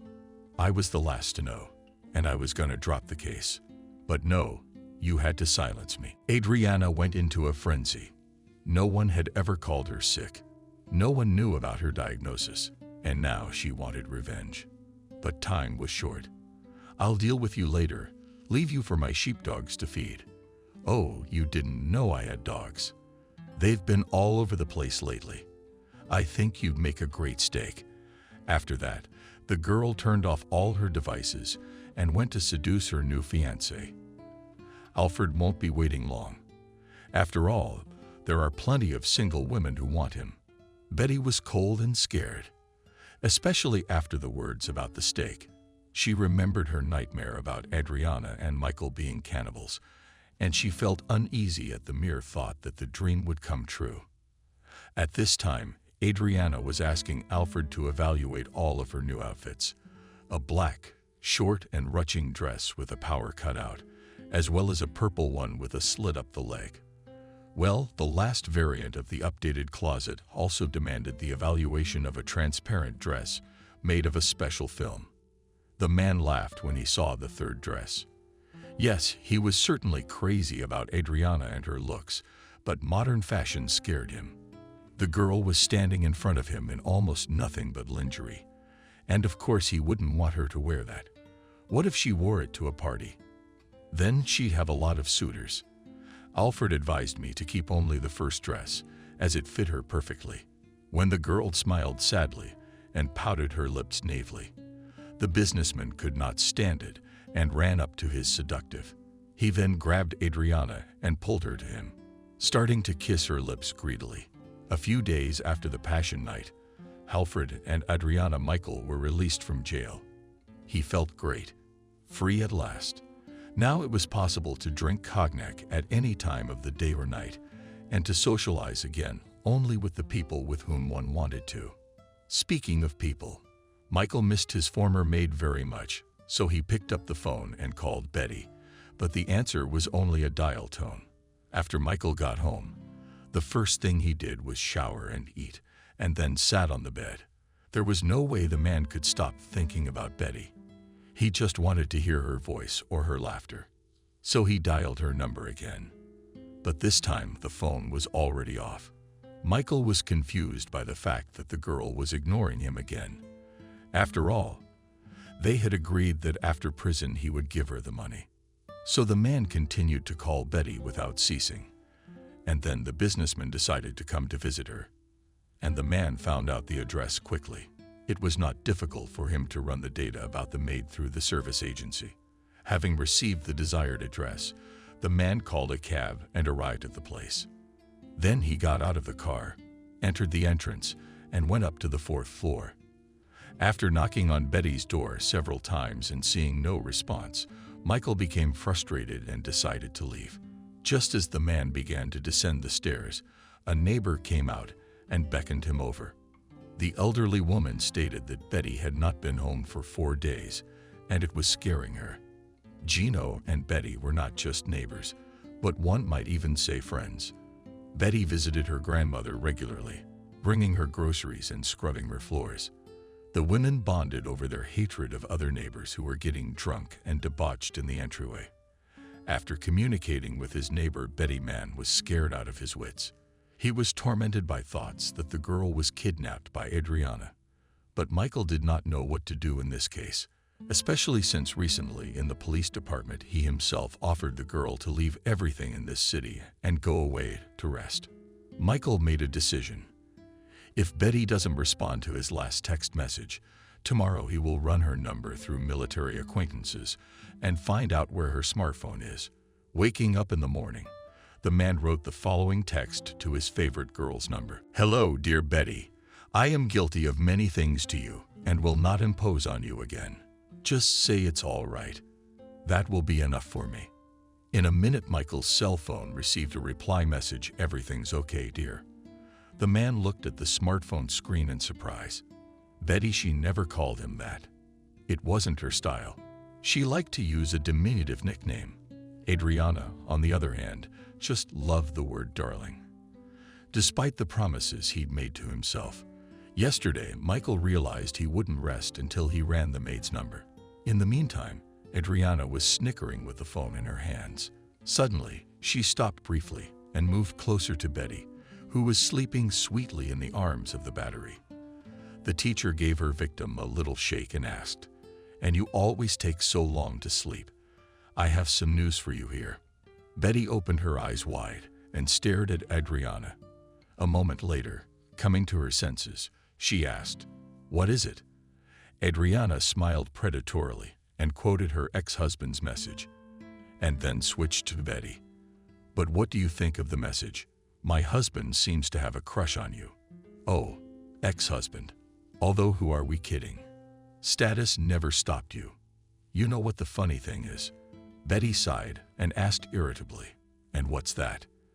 Adriana rolled her eyes in response and said the following, "Well, the funny thing is that he'll be calling and sending smiley faces to the corpse, or the piece of meat that will be lying in my dog's kennel.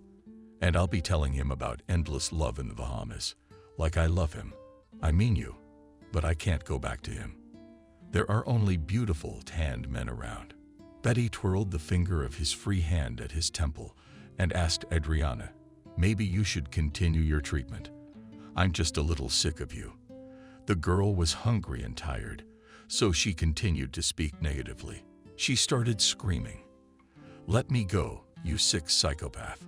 I do not need your ex-husband and the new one. I don't care about anyone." And Adriana again felt a surge of anger and with all her might hit Betty in the face with the phone. She blacked out again, and the teacher said out loud, "Well, there you go passing out again." A few hours later, Michael's acquaintances from the military unit were able to trace the girl's number and called the businessman.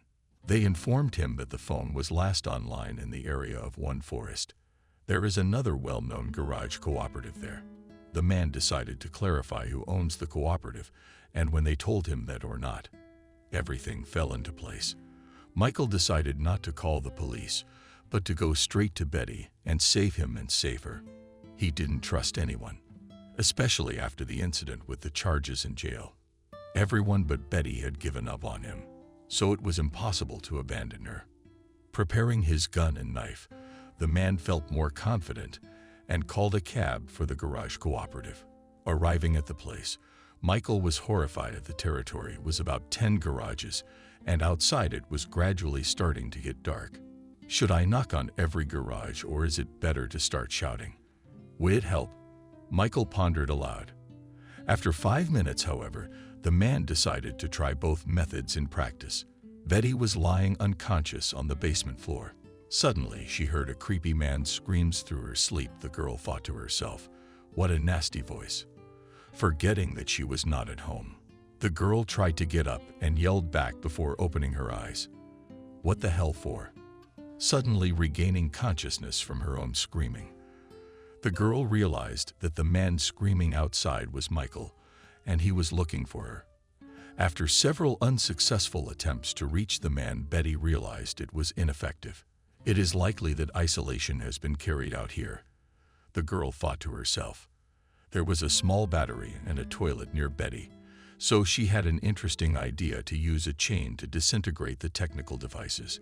Yes, it was a risky idea, but she had no choice. Betty hoped that Michael would hear the sound of water, or at least notice the puddle by the garage. Betty began to pound her chain with all her might, first on the radiator and then on the toilet, and she succeeded in getting her sanction. Cracks started to form, and Michael heard a noise. When Michael determined where the water would be, he admired the girl's ingenuity, but it was necessary to act decisively. Therefore, the man left sentimentality for later. He accelerated and tried to kick the door with his foot, but he failed. So Michael brought his gun to bear and punched the lock with it. And then he ran inside. But it turns out that getting inside is not the hardest part. There's still the basement to find. The man searched the place several times, but to no avail. He was about to call the police, but to dirty his hand with something sticky, so he went into the bathroom and noticed a strange faucet, which did not turn on and stood crooked. Michael hit it sharply. Suddenly, a secret room opened up.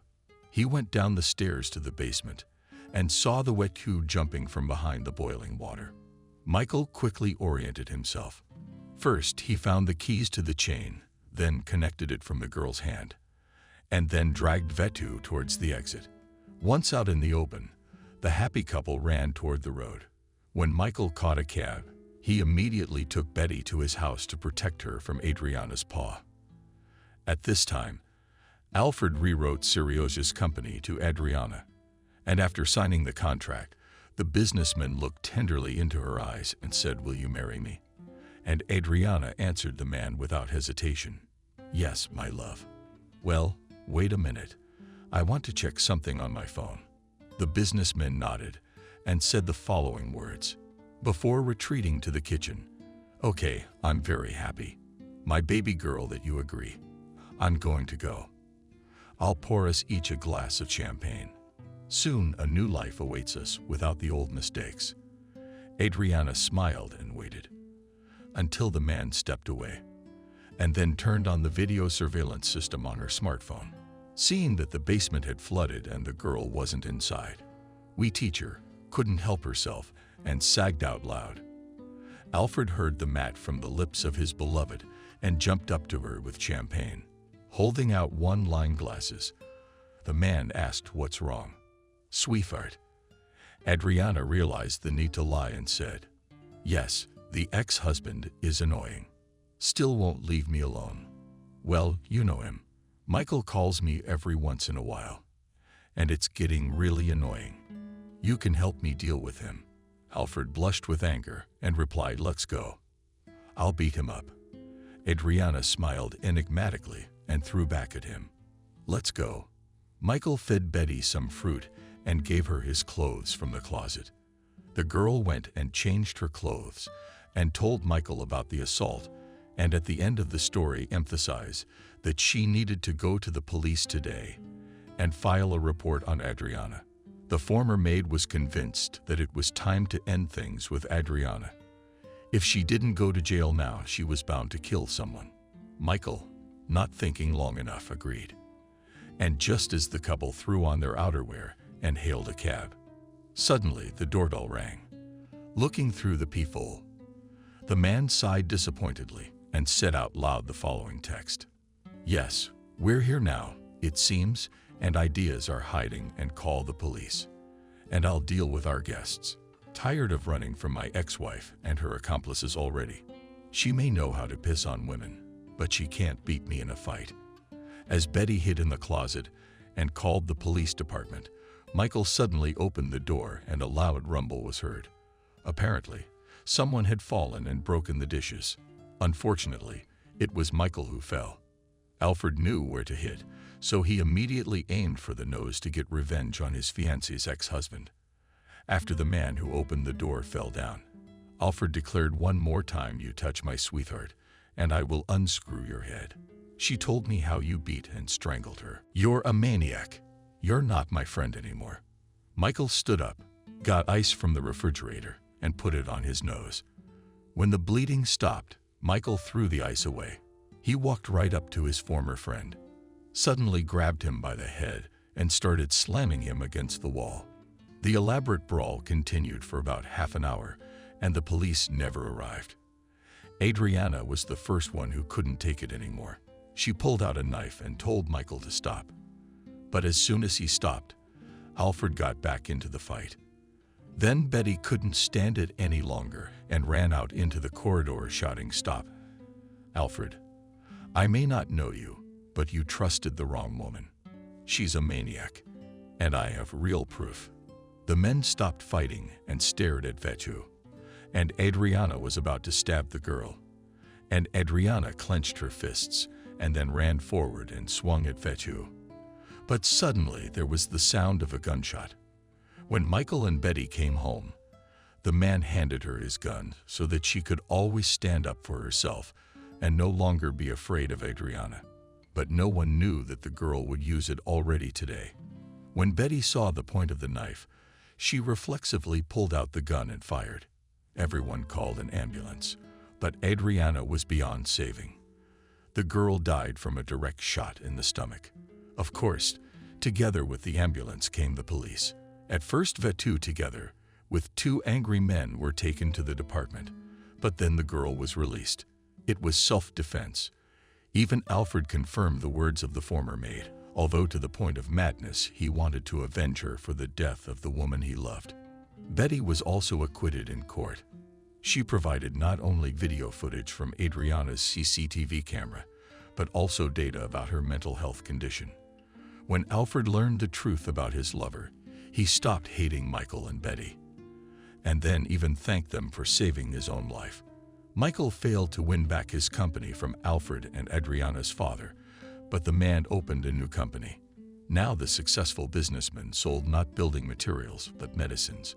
Medicines began to bring much more income than the sale of building materials.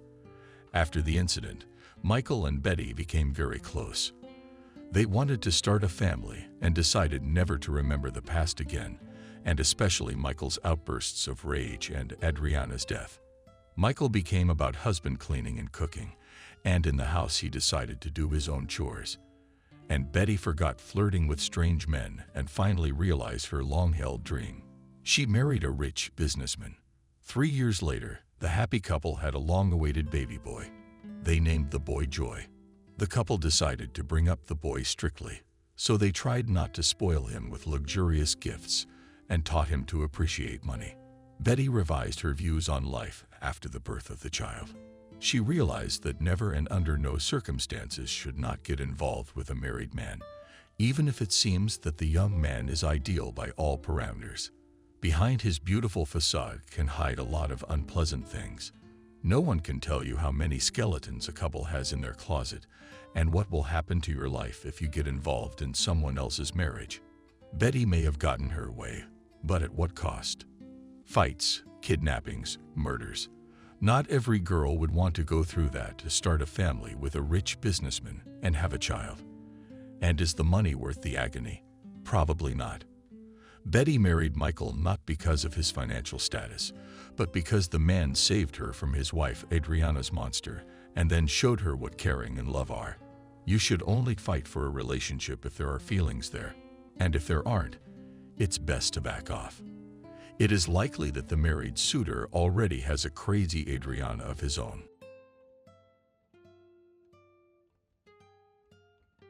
Subscribe and click the bell. A hospital corridor. A greenish-tiled old man peered into my eyes. From the daylight lamp, long children's thoughts stretched out. The ceiling echoed in his temples. Jenna nervously fingered the bracelet on her arm, walked back and forth along the corridor, adding the clatter of heels to the sunset of the lamps. She sat down, trying to calm down, then jumped up again. The doors of the operating room echoed with a rustle and a slight creak. A doctor stepped out of them. Jenna jumped up again, looking hopefully at the medic. "Doctor, please don't be silent." She folded her arms across her chest in a pleading gesture. "The odds are 50-50. What will get up from the wheelchair?" The doctor finally said, tightening the mask around her chin. Jenna sorrowfully sobs again. "You have to believe in the best. He is still young. He will recover," cheered the girl medic. And I wanted to believe in the best. Of course, Jenna was worried about her husband's health. But she was more concerned about the loss of the family's main income and the question of who would now provide for them. Jacob drove out of the hallway to meet his wife returning from work. Jenna was not in a good mood.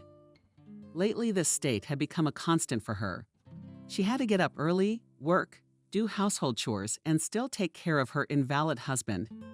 "How was your day?" Jacob asked, taking the girl's bag and bag from her. "Disgusting," abruptly threw Jenna, taking off her coat. Jacob left for the kitchen. He was quite briskly handling the stroller and could even boast some mobility, if it could be called that. The man moved the bag of groceries to the floor near the refrigerator and began to open the door. He could only put the groceries on the first shelf or the bottom of the door. Oh, and it would spill over here now. Jenna snatched the bottle of milk from him, which she had opened on the way out, slammed it down and closed it loosely. It wouldn't leak to the neighbors. "Why are you yelling?" Jacob looked at her. "Would someone wipe it up? Are you talking, Jenna?" She felt developed and irritated by her husband's helpfulness. He realized his limited functionality, so he tried not to inconvenience his wife. At first, Jacob was even ashamed, but later he accepted his condition and stopped suffering from remorse. "In a bag of ready-made cutlets from the cookhouse. Heat them up for yourself. Can you manage?" "I'm tired." Jenna pulled down her temples with her hands and went into the room. The couch echoed with a faint creak. The cat was rubbing his leg, begging for a tasty treat. Jenna sat like a porpoise, fictional, lethargic, and universal. This wasn't the life she'd envisioned when she married the handsome athlete Extreme Lego. And now he's deprived of his outlet and his livelihood. And she has to work for two, running all over town, showing beggars. The family's cheap apartments. Not so. Jenna planned to spend her youth. She didn't. The husband had been in the chair for 6 months. At first, they had lived on old savings, but those soon ran out. Jenna had delayed until the last moment to look for a job. She was scared, and her inner ego was against it. By the age of 25, the girl had no sensible experience. She worked part-time doing shoots for online clothing stores, ran a blog of a young stylist, although she had a good education in the hospitality business. Realtor. No longer had it passed her by since the early days. So, all useless people, incomprehensible payment, running around, a lot of calls, the need to persuade someone, ride on the ears. What was it that kept the girl in such a flying place? The charming director and owner of the agency. He appeared there rarely, but every time it was in the office, the morning began. The entire small number of female staff began to intensively tidy up, correct makeup, check the manicure. And this was done, as well as very young female students moonlighting in their spare time, and an elderly accountant. Jenna also fell under the influence of Michael's charms. And the more time passed, the wider the gap between her and Jacob became. Jenna stopped believing in the mythical prognosis of doctors, and counting on chance is a thankless business. But here he was, a living, handsome man. Even if it is not hers yet, but it is only a matter of time. Such thoughts swarmed daily in the girl's head. There was a constant struggle between duty, feelings, selfishness, and conscience, and that evening's selfishness and inner whims won out. Jenna at some point realized that she did not care at all about the opinion of others, that she did not want to support an invalid husband until retirement and to cross out her whole life with it. She too deserves happiness, deserves the joy of being a girl, not a frontal horse on her neck cart. The decision came in a moment. Strangely, such a momentous turn was made on an ordinary couch in an ordinary city apartment on an ordinary March cerebral evening. "Are you going somewhere?" asked Jacob, watching his wife pack a pile of things into a bag. "Yes," Jenna nodded briefly. "We're going to your mom's." The dwarf even raised an eyebrow in surprise and smiled with the corner of his mouth. "What kind of nonsense is this? The daughter-in-law herself wants to go to her mother-in-law's house." The daughter-in-law was giving up to work for two. Jenna tossed Jacob's sneakers into the bag with an apt throw. The man fell silent, and Jenna just burst into tears. "I can't do this anymore, okay? I can't. I'm beautiful, I'm young, I want romance. I want a decent man by my side. I want care and affection, not to look after an invalid." "Jean, I'll get out of the wheelchair," Jacob interrupted her. "The doctors said there's a chance. Or maybe you won't. I'm sick of this." Jenna threw in her bag another couple of t-shirts and with a precise movement zipped up the zipper. "Are you staying at your mother's? We need to live apart for at least a few months. 6 months. I don't know." They were both silent. Jenna was getting behind the point being made. Jacob realized that he was being discarded as an unnecessary thing. Indeed, what good is such a helpless and useless husband? And aren't you afraid of hanging off the ground on that inflatable mattress? Fellow Kevin pushed, barely landing, Jacob in the shoulder. "Don't go into the forest to fear the wolves," the man grinned, laying the foam on the grass so that he could collect it without getting tangled in the slings. Jacob and Kevin have been taking tourists on extreme mountain tours to the Caucasus for 5 years. The guys had tried everything that could tickle nerves and make your body shake. Rafting, jump rope, quad biking, long-distance hiking, mountaineering. But most of all, Jacob was interested in paragliding. He spent almost the whole summer in the mountains. He flew, tried, learned, took bumps. He whacked his knees on landing. Once he dislocated his elbow, caught on a tree paraglider, and fell from a height of a couple of meters to the ground. The air of freedom and the charm of the mountains beckoned the stubborn guy, who flew where others were afraid, and stayed under the clouds for so long that his fingers began not to have from the cold. Jacob began to ride tourists when he himself was already convinced of his own skill. So the guys worked Kevin for the driver and organizer, Jacob for the coordinator and implementers of extreme entertainment. In 6 months, the guys earned so much that the other 6 months could not work at all. But they didn't. They simply changed the style of travel, and instead of a couple of plans, they went snowboarding and skiing with tourists. "Oh, Jacob, you are finishing your stuff. If you fall off that high, you're still picking bones." His mother, Adriana, nodded a couple of times. But the guy liked living like this.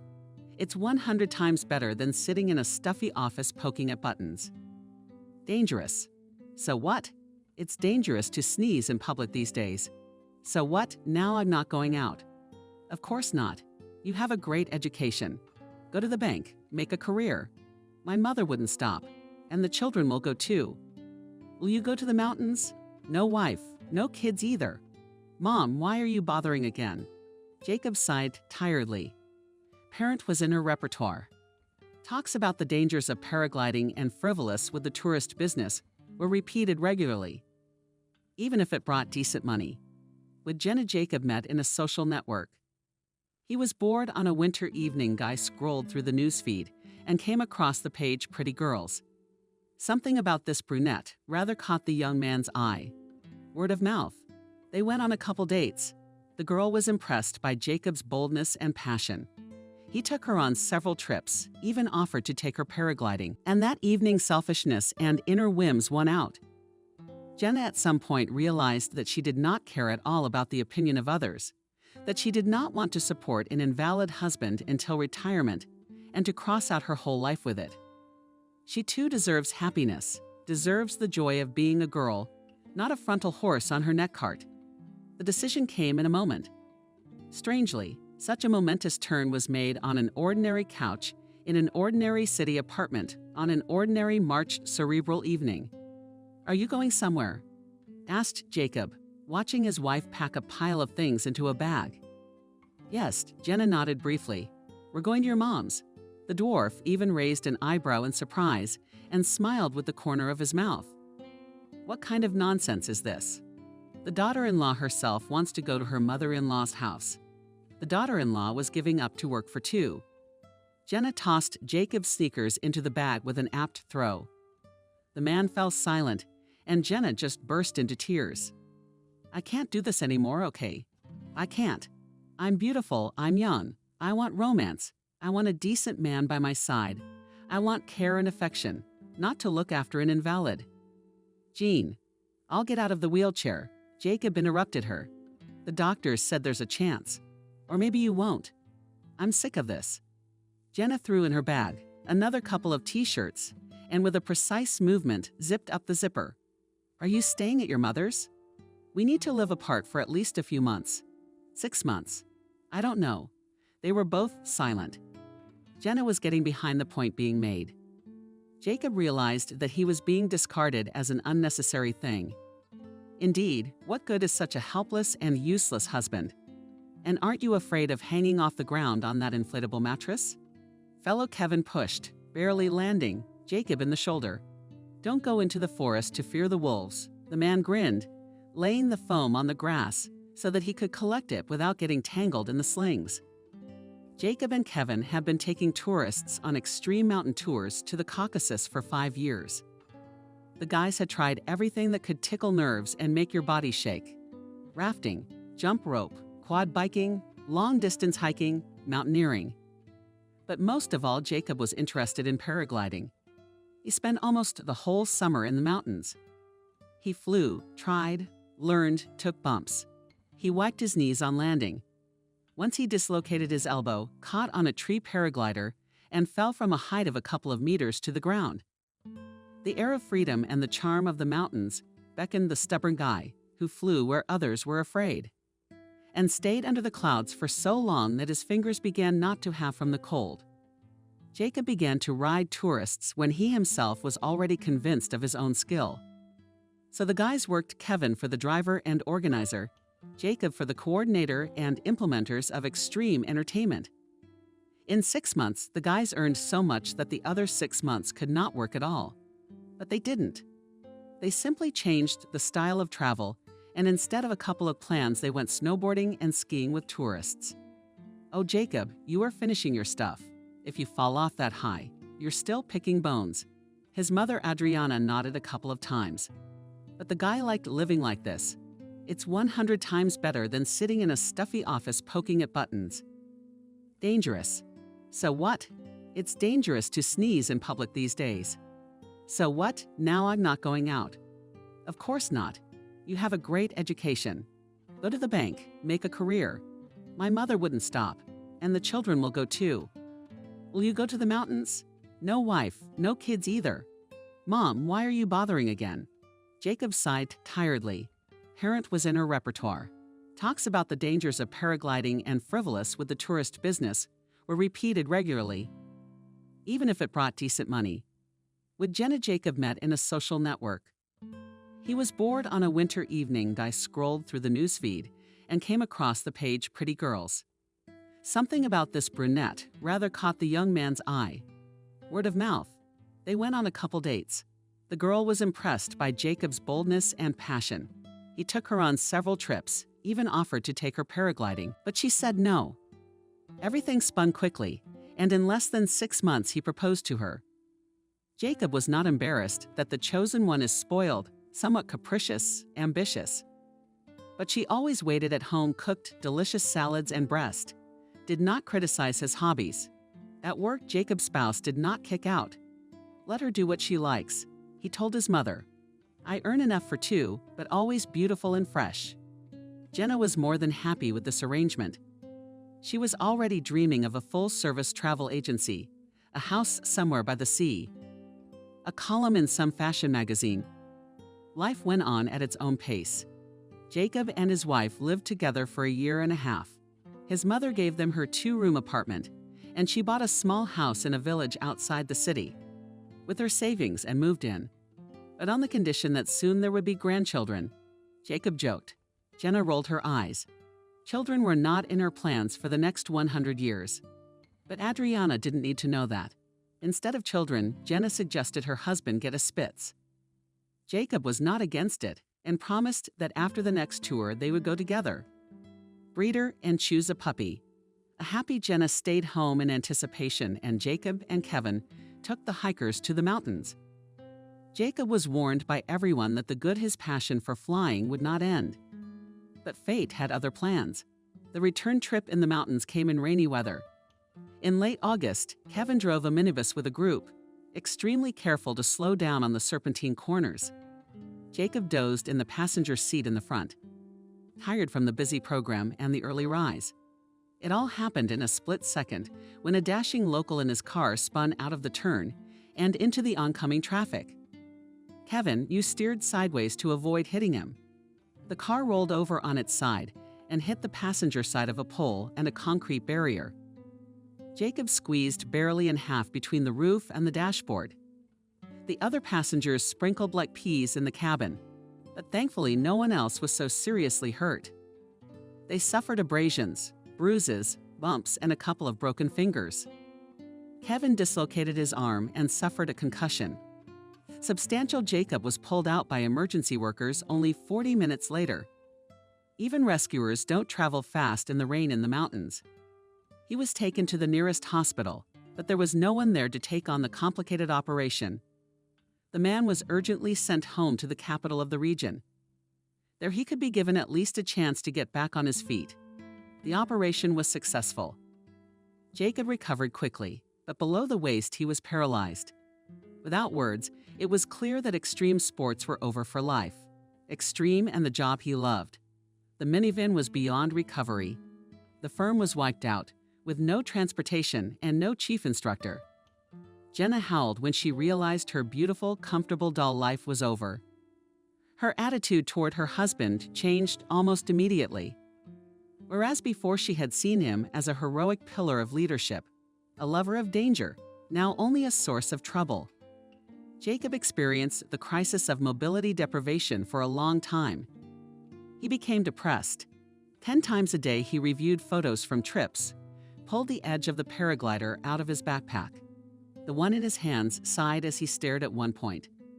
The atmosphere in the apartment was dragging. The doctor prescribed Jacob a set of exercises that were supposed to have an effect in time. But the man, disgusted by his helplessness, could not start doing them for a long time. Jenna avoided talking about the accident and the cow. You do him with your nose to his flaw at first. But as the irritation and exertion grew, she sometimes snapped. Jacob's fighting spirit only his mother tried to raise. She urged to believe in the best and not to give up therapeutic gymnastics. Once in a while, Kevin came to visit, but it was still difficult for the boy to talk about what he himself had lost. Time passed gradually. The former paraglider finally heeded the doctor's insistence and began to do exercises sometimes. Just in time, Jenna was baking at work and had a breakdown. It was a frosty morning in the village. bunch of rowan trees were covered with frost, as if earrings decorated the bulb bush. A flock of sparrows hopped about in it with a cheerful beat. Frost covered the ground. Jenna opened the gate and wheeled the stroller onto the narrow path to the porch. Adriana sprinted out the door in downy shawls. Together, the two women pulled the stroller into the hay. "Will you be visiting long, Jenna?" asked the mother-in-law, touching invisibly and the dregs of her son's jacket. "Jacob, for a long time. And I will go back to the city. I have to work," answered Jenna briefly. Adriana had no sooner opened her mouth than her daughter-in-law said a crumpled goodbye, slammed the door, and sped back to the cab to catch the train. The women stared at their son in confusion. Jacob was blacker than a cloud. He'd lost his favorite job, his ability to walk, and now his personal life hung in the balance. A couple days later, Jenna arrived again. The man was hopeful when he heard the gate bang outside his window. But Jacob was not happy yet. "I've always wanted a dog." Jenna, without even saying hello, put a carrier on the floor with Macton's cat. The frightened cat collapsed, shrunk against the back wall, and scowled hoarsely. Jenna walked away, not even bothering to say goodbye to Mactopus. Jacob began to feel a little better. The intelligent animal quickly became accustomed to the new conditions. The cat often slept on the lap of the owner, when Jacob sat by the window in a stroller or on the street, breathing fresh air. Sometimes Martin would get out of his seat and jump up and down to catch sparrows in the snow or hunt for an unknown speck in the dry grass. Jacob liked to watch the pet. It calmed him and drove away both boredom and longing for adventure. 2 months passed. It was the end of March. During that time, Jenna never came back for him. At first, the man called and wrote to her himself, but as time went on, his wife stopped picking up the phone and responded to social media with one-word answers. Jacob realized that he had been disposed of cynically and completely nonchalantly. His mother shook her head and often scolded Jenna. Especially, she was concerned about the suspended state left by the son of the apartment. "Good girl," Adriana lamented. "Mushenko fixed on my neck. She's living in the city in someone else's palace. Jacob, filing for divorce, I'm telling you. And everything will get better. Stop it." The man waved away our tribute to his mother, but he himself believed in his own words less and less. Apathy and longing ate Jacob. He was tormented by his own idleness because he could not do most of the housework. Walks were rare. Pulling the stroller down a couple porched steps to the ground was difficult. Once again, as Adriana settled in to do this, an elderly neighbor, Frank, peered over the fence at her. "And Adriana, what are you going to say that you have him on your hands?" In righteous indignation, shouted the old man simply. "Hello, Frank," replied the woman. "So how else would you help them to scratch your tongue?" The gate is open. The neighbor deftly, not at all senile, ran to the wheelchair and helped down the steps to the path to the gate. At the same time, he asked both Jacob and his mother about what had happened. The man scratched the back of his head, shifting his knitted cap to the side. "And it is not clear whether he will stand up or not," complained Adriana. "I'll get up," Jacob muttered, feeling terribly embarrassed that 2 elderly people have to deal with him. "I got it." Frank threw up a finger. "Tomorrow I'll come and adapt it for your wheelchair. Then you're a grandson." He turned to Jacob. "Can you drive up and down? You better get back on your feet, though." "Okay." Jacob smiled a little and sighed. "Frank is not like my grandfather. God rest his soul, lazy." Adriana exclaimed. "He only knew how to make holes in his socks." The company laughed involuntarily. The neighbor soon left, having previously inspected the porch, and Adriana rolled the stroller along the sidewalk to the store. Jenna opened her laptop, taking a seat on the soft couch after work. Without looking, she waved at a text message from her husband with another question. The woman was interested in something else. Today, Michael, the director of the agency, finally paid attention to her and invited her to have coffee together at lunch. It was not for nothing that Jenna wore short skirts and spent several hours every day in the morning at the mirror. The purposefulness with which Jenna moved towards the goal, in the director's opinion, was worthy of applause. The girl went with the chief to a coffee shop, and in every possible way made it clear that she did not mind to continue communication in a more informal setting. Michael caught the hint and at the end of lunch invited the pretty employee to dinner at the restaurant at the end of the week. Jenna cheered.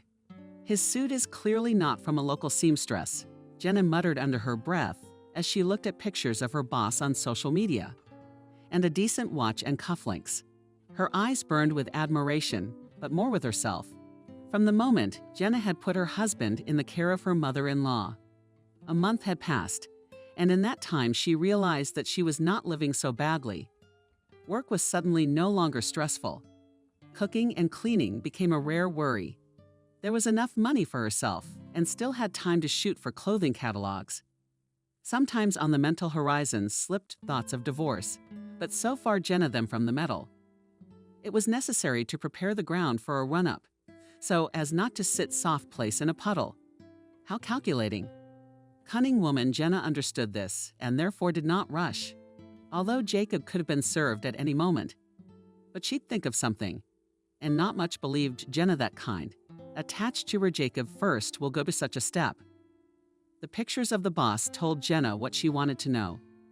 Michael, in his 35 years, was the owner of a nice house in the suburbs, 2 cars, and clearly had a passion for business things, foreign tailoring.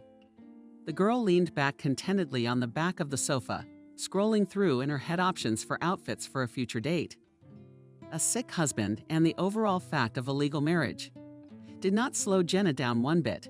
She didn't, as they call it, give a damn. X-Day came.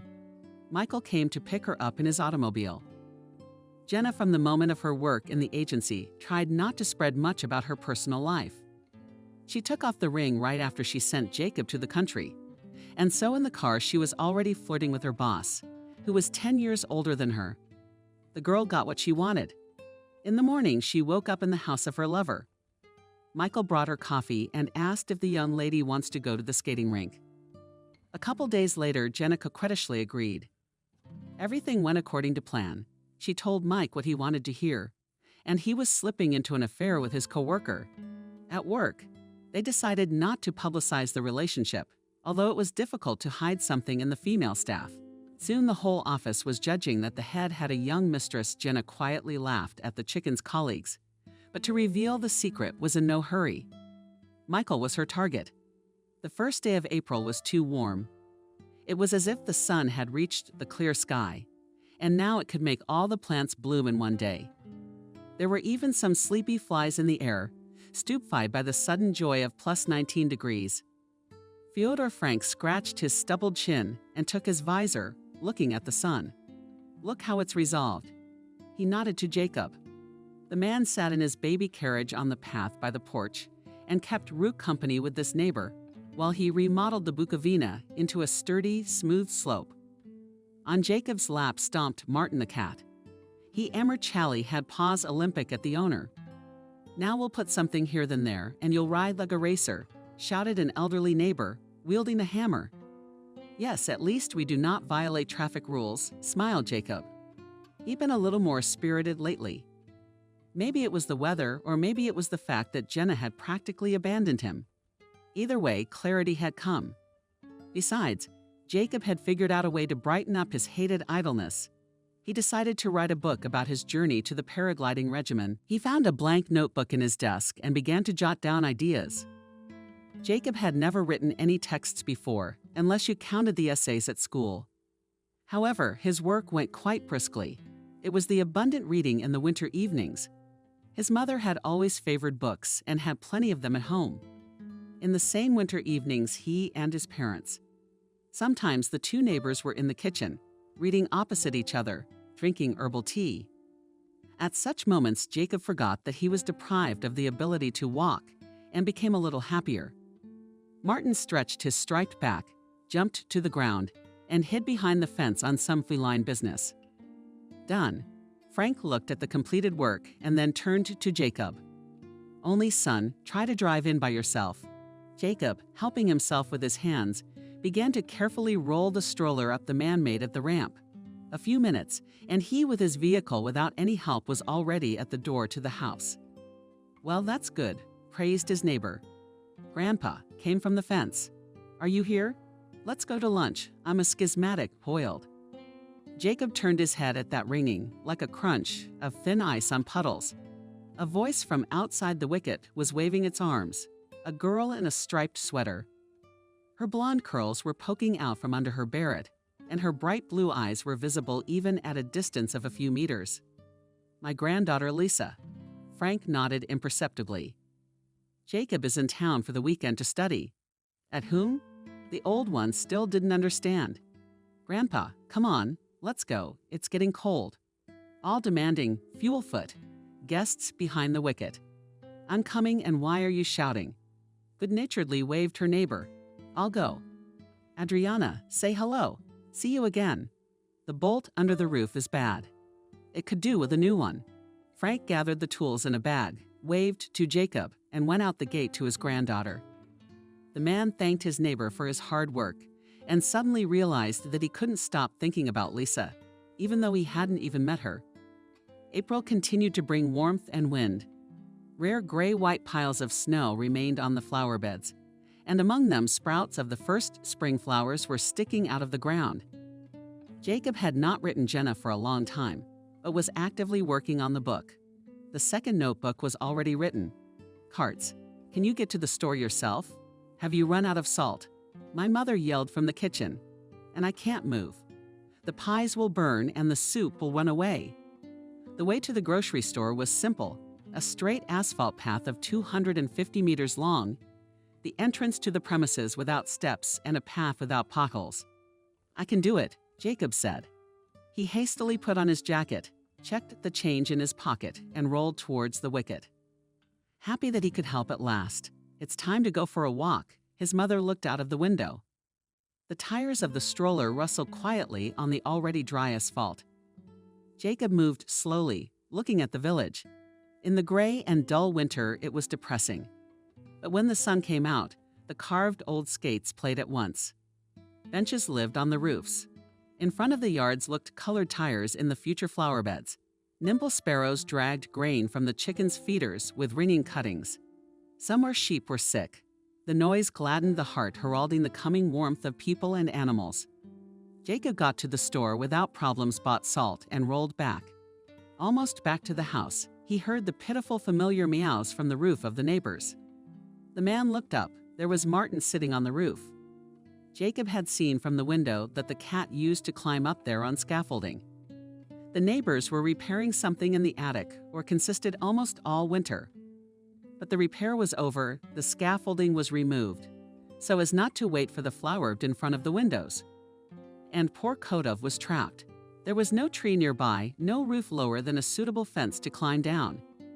The unfortunate Martin climbed into the attic to the neighbors. The day before, fell asleep there, and in the morning they removed the scaffolding. And now frightened animals, seeing the owner, howled at the top of his voice. You're stuck, poor guy. How are we going to get you off? Here is a problem. Jacob looked questioningly at the pet. He tried knocking and calling the neighbors, but they weren't home. Apparently, his conscience did not allow him to call Jacob's mother. The feeling of helplessness and inferiority came again. The man looked hatefully at the stroller. If it weren't for her, he would have swung over the fence, climbed onto the roof by improvised means, and lowered the striped one to the ground. Poor thing.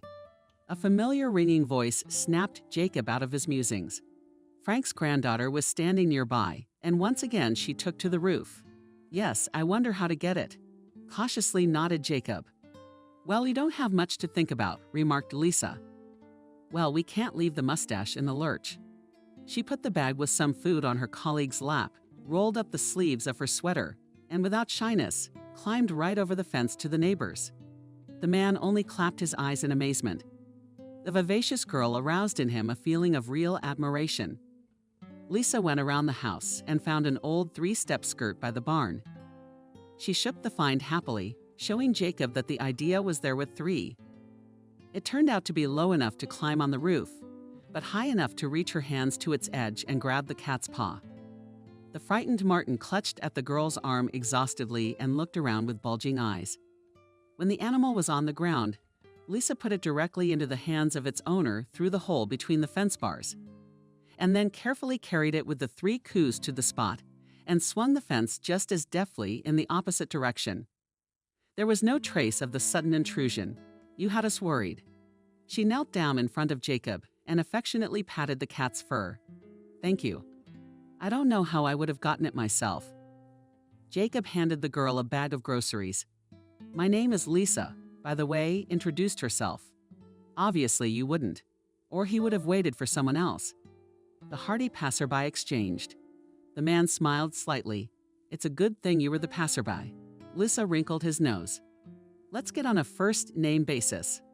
Why are we like old people? I'm just uncomfortable. I'm probably 10 years older than you. Jacob was embarrassed. We look the same age, Lisa remarked. What's the point then? To be polite. That's right, Jacob agreed. He rolled forward a little and stopped at his gate. Let me give you a hand. Lisa reached for the handle to open the door so Jacob could drive through freely. She stepped carelessly and tripped over the curb ledge. The man's reaction was lightning fast. He lunged forward and picked Lisa up with his arms. Well, I'm clumsy. She cleverly hid her embarrassment behind a laugh. It happens to everyone. It's okay. Jacob played along. Lisa, come to our house with Frank. We'll have tea. Of course we will. Grandpa was just saying something about the roof. Lisa remembered and nodded in agreement. She waved goodbye and went on her way. Jacob was happy as a child for some reason. He rolled the stroller onto the porch, opened the door to the house, where a hungry Martin stepped in. It was only then that he realized what had happened a moment ago. For the first time since the accident, the man felt his legs weakly as he pitched forward. They recoiled with a slight tingling in his knees. Jenna stretched out in bed, rays of sunlight falling through the window. The hands on the clock showed around 10 o'clock. Michael wasn't around. He always left early. Apart from weekends, work was the most important lady in the life of the director of a real estate agency. Jenna was in no hurry to get to work. She was already thinking of quitting. She was annoyed that Mike didn't suggest it. After all, they were already in a relationship, and he could also allocate some money for her. When coworkers called with questions about being ready to show apartments to buyers, Jenna always found waving goodbye. Sick with fatigue, business, an urgent trip. If he didn't offer, she had to quit, Jenna decided, waiting for the machine to make coffee. She liked it much better at Mike's house than at her husband's apartment. Quiet, spacious, and every little thing is taken care of by a robot vacuum cleaner. Dishes are washed by a machine, and everything else is automated to the max. It's also perfectly clean. Once a week, Michael ordered a total house cleaning from a cleaning company. He couldn't stand dirt and piles of junk, and he also preferred dry cleaning, where all the things were given to the hanger. They're already perfectly laid out. Unlike Jacob, he was always on parade, not lugging around all sorts of places with tourists, looking after himself. All of which Jenna clung to. That's how she'd always wanted to live. That was the level she aspired to. She had already realized the first part of the plan by becoming the boss's mistress. The next part was to gradually accustom him to herself, in his personal space. Jenna was already looking predatorily at Michael's second car, figuring out whether she needed a fur coat for the next season and when it was better to take a vacation. And there, when everything will be already grabbed, she will quietly divorce Jacob. The girl's plans were Napoleonic. At work, began to suspect a connection with the boss. When Michael gave her a ride a couple of times. On questions, Jenna did not answer, but only joked and rolled his eyes. When it all comes out, she won't care. In the meantime, it was better to keep the affair a secret. At least not to be jinxed, that's for sure. Jenna had a leisurely breakfast, took a shower, put on her makeup, hailed a cab, and went to leave in full dress. She was sure it would encourage Michael to take more decisive action. Like offering to move in with him at last. To work, like a holiday. The managers greeted, raising an eyebrow in mild amazement. Not to work anymore, Jenna informed her, placing the application form in front of her. So you're going freelance, or you've already found a better place. The manager put the application in a folder. You could say that, Jenna smiled enigmatically. She didn't bother with the detentions at her former job, hastily picked up her things from her desk, dryly bade her coworkers farewell, and plodded on out the door. It was amazing the determination that woke up in Jenna at the prospect of a relationship with a wealthy man, and how she dreaded being left in poverty with an invalid husband. Jenna went home, dropped off her things from work. Then you called girlfriend Jenna, and they went shopping together. Enterprising girl decided that a new set of beautiful lingerie will soften the news of her dismissal for Michael. In the evening, Jenna met her lover in parade at his house and informed about her decision. The man was not naively surprised. She had quit. But why? You didn't seem to be busy, and you were always paid on time. Why, Mike? Jenna coquettishly sat on his lap to spend more time with you. After all, a beautiful, satisfied woman, it's better for a tired woman to promise that yes. Well, what makes you think you were? Michael was genuinely perplexed. I felt that way. Jenna didn't like her lover's reaction. An awkward silence ensued. The first to break it was the man. I wanted to talk to you about the May holidays. I thought maybe we could go to the mountains, rent a remote cozy house. How's that sound? The word mountains almost made Jenna squirm. She was fed up with the mountains in her life with Jacob, and therefore, quickly catching her face, the girl with the most innocent voice began to dissuade Michael from his decision. Mike, in the mountains, maybe it's still cold. I want to get warm already, you know? She played with her eyebrows a little. Maybe we'll spend a little more and fly to a place where it's already warm enough. Lying on the beach is better than kicking mud in the woods. Don't you think? But we can do that. The man agreed and reached for his laptop to look for a suitable proposal. Jenna realized she had won.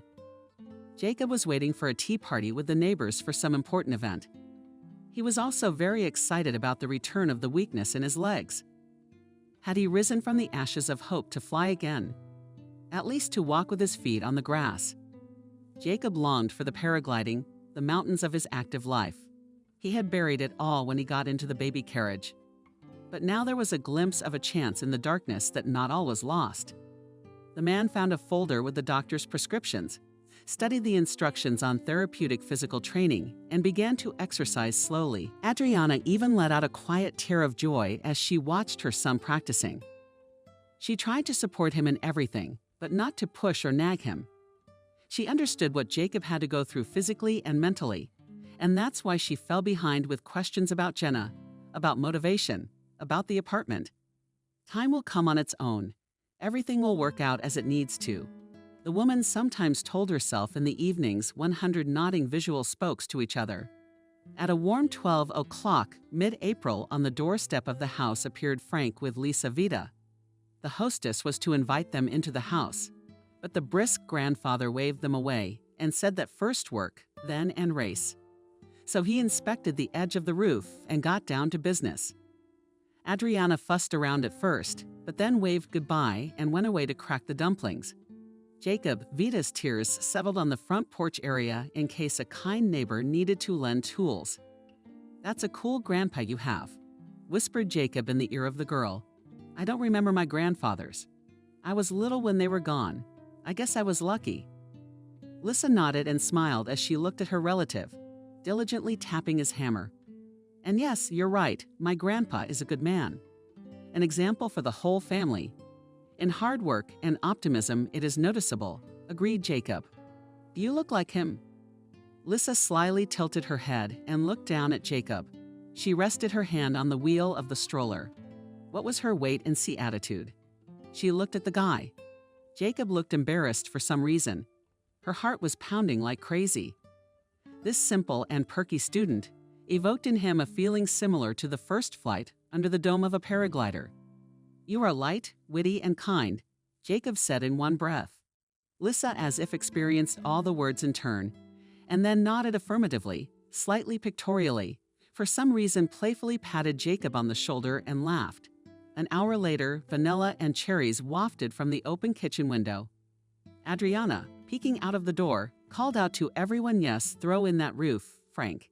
And you guys, come and eat the dumplings while they're hot." Jacob and Lisa were chatting on a bench near the porch and didn't even hear the hostess' response at once. "What do you want, Adriana, to fill your stomach?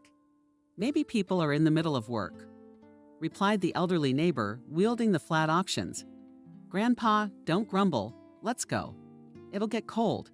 Lissa gently scolded him. She grabbed the handles of the stroller with Jacob and boldly rolled it down the porch to the entrance. He protested. "Why don't you do it? I'll do it myself. Let me take care of you already." Lissa chucked but did not stop. When the two of them moved to wash their hands in the back of the house, Adriana slowed down late for the youth, Frank, at the threshold and whispered, "There's a flower blooming." "I don't see it," he muttered good-naturedly in reply. "Do you take me for an old fool?" The neighbors smiled understandingly. When the whole company gathered around the table, the plates were already steaming with freshly boiled homemade dumplings with garden cherries, strong tea, and sour cream. So thick that you could stand a spoon in it. A martin was burning under the table. The cat poked its nose on one lap and then the other, asking for treats. Toward the end, Lisa quietly gave the mustachioed Strike and one dumpling. Martin instantly dragged the prey outside with a proud look. "Who is it that feeds the cat from the table?" Adriana was indignant.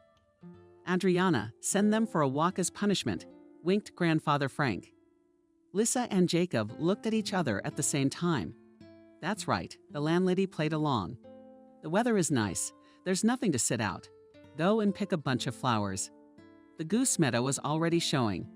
I crossed, in short, the flag behind the village by the pond. A whole bed came out, and the road to Sokol just Jacob will pass. After the meal, Lisa and Jacob, sensing a trick but not seeing it, were outside the gate of the house and moved leisurely along the path. "Can't you walk at all?" Suddenly Lissa asked, and then she realized she was sorry. "I shouldn't have asked that. It's inappropriate." "It's okay," Jacob answered very calmly. "The doctors say there's a chance, but I can't do it at all yet." At the same time, he remembered the tingling in his knees. Recently, and his exercises began to do gymnastics to restore sensitivity. But sometimes apathy eats away, and you want to give up and accept everything, he shared with the girl. "They say that human possibilities are limitless, and it's all about desire." Lissa looked at the sun and then at Jacob. "And here I am studying to be a marketer, but I want to work with people en masse. I feel it, but I don't know in what way." "That's great," Jacob praised her. "In time, you will surely realize where the pull, and you will eventually get back on your feet." "I know that," Lisa smiled and discreetly touched the man's shoulder. Jacob felt the warmth of her hand even through the thick sweatshirt. It remained there, even when the hand itself was gone. They talked and talked about plans and tourists, about the shortcomings of student dormitories and evil teachers, about the countryside and the city, about the joys of life and far-fetched problems. For the first time in many months since the accident, Jacob felt alive. If his legs obeyed, he would have run, spreading his arms out to the sides and putting his face to the wind. The stroller hit a rock. Alexei threw as the wheel shuddered that Lissa had stopped. Did it hurt? No, he lifted his gaze full on her, perplexed for a secret joy. "I think I can feel my leg." It was from behind the rounded eyes and squatted down beside her. She grabbed her leg just above the knee and gave it a little squeeze. The skin recoiled Jacob, barely noticeable by an unpleasantly dull pain, as if through a pillow. Barely, but withdrawn. Jacob grabbed Lisa's hand. "I can feel her," he whispered. "I can feel her for sure." Lissa jumped up and laughed, then rushed to hug Jacob, a tear streaming down her cheek, either from joy or happiness, or maybe all at once. Jenna was dozing in a chair with headphones on. Michael was sitting next to her, looking at something on his laptop. Clouds flickered in the window, the plane carrying them home from their vacation. Jenna was content and mostly to herself. Abroad, she persuaded her lover to buy some expensive gifts. The arguments were ironclad. "I really need it, and it will be more expensive for us anyway." Michael bought, didn't argue, but he didn't have the joy of gift-giving on his face. Although Jenna was diligently broadcasting to the whole store, shining and kissing the man on the cheek. Mike himself never started a conversation about moving, despite the fact that the girl did not work, but occasionally hinted at the need to find a new source of income. Jenna sincerely did not understand these hints, although he pretended to be a fool. In the end, she moved her things to Mike's house and appeared in the apartment only occasionally.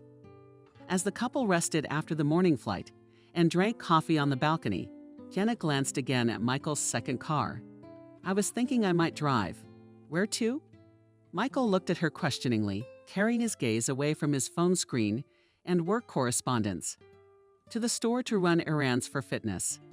Jenna began to curl her toes and then in heels. "So in sneakers or boots?" "It's more comfortable." Michael shrugged. "And it's easier than buying and registering a car." "Why buy a car when you already have one?" Jenna nodded shrewdly at the blue foreign car. Michael followed her gaze, wished with his lips, and after a pause said, "The car isn't running. I'm waiting on a new engine for it. Then I was planning to repair it, sell it, and invest the money in a project. And by the way, you don't even have driving experience." "Experience can be gained," Jenna said. "You can always sell it." I like her so much. I could be your sober driver after all. Jenna's nagging skills were first-rate. While still studying to be a translator, she'd realized that it was easier to ask for something than to make an effort and strain herself. And awkwardness can always be smoothed over later with feminine methods. So Michael irritably pressed the bridge of his nose with his fingers. "I don't drink, and if I do, I can call a cab. The car's not running. No one can drive it. When the right model engine comes along, I'll order it. But until then, you better buy yourself a pair of good sneakers." The man stood up, took the mug with the rest of the coffee, and went into the room, signaling that the subject was closed. Jenna hid resentfully. She found the recommendation offensive, considering that pretty shoes and stiletto boots had helped initially win her lover. She wasn't rejected directly, but rather harshly. By the way-remembered patient, kind Jacob, who even though he could not give her a car, but never refused in other whims more modest. A few days passed. Jenna decided not to focus on Mike's refusal and try to talk about the car again. A little later, she pretended to be a diligent housewife, cooked a nice dinner, bought some good wine. The evening passed in a cozy atmosphere. Until Mike suggested watching a new movie, the screen showed the serene life of a family with 2 children. The father was playing frisbee with his son. The mother was teaching her daughter to play the piano. A golden retriever snoozed on the mat. "I always wanted a big family too," Michael said suddenly, "to have a son and a daughter. I started this whole business so that the children would be well off and not need anything." Jenna, who was lying on his lap, was slightly shaken, but she did not show it. So here he is, the perfect image of a spouse for Michael, which he agrees to provide without question. An educated, working mom. Well, no, she's not going to be one. Wasting her youthful beauty on children. When there are so many countries, so many cool options for leisure and self-improvement. "I feel sick." The girl jumped up and went into the kitchen, and suddenly it was already in her head. A terrific idea and how to get all the benefits of a lover and not cheat on herself.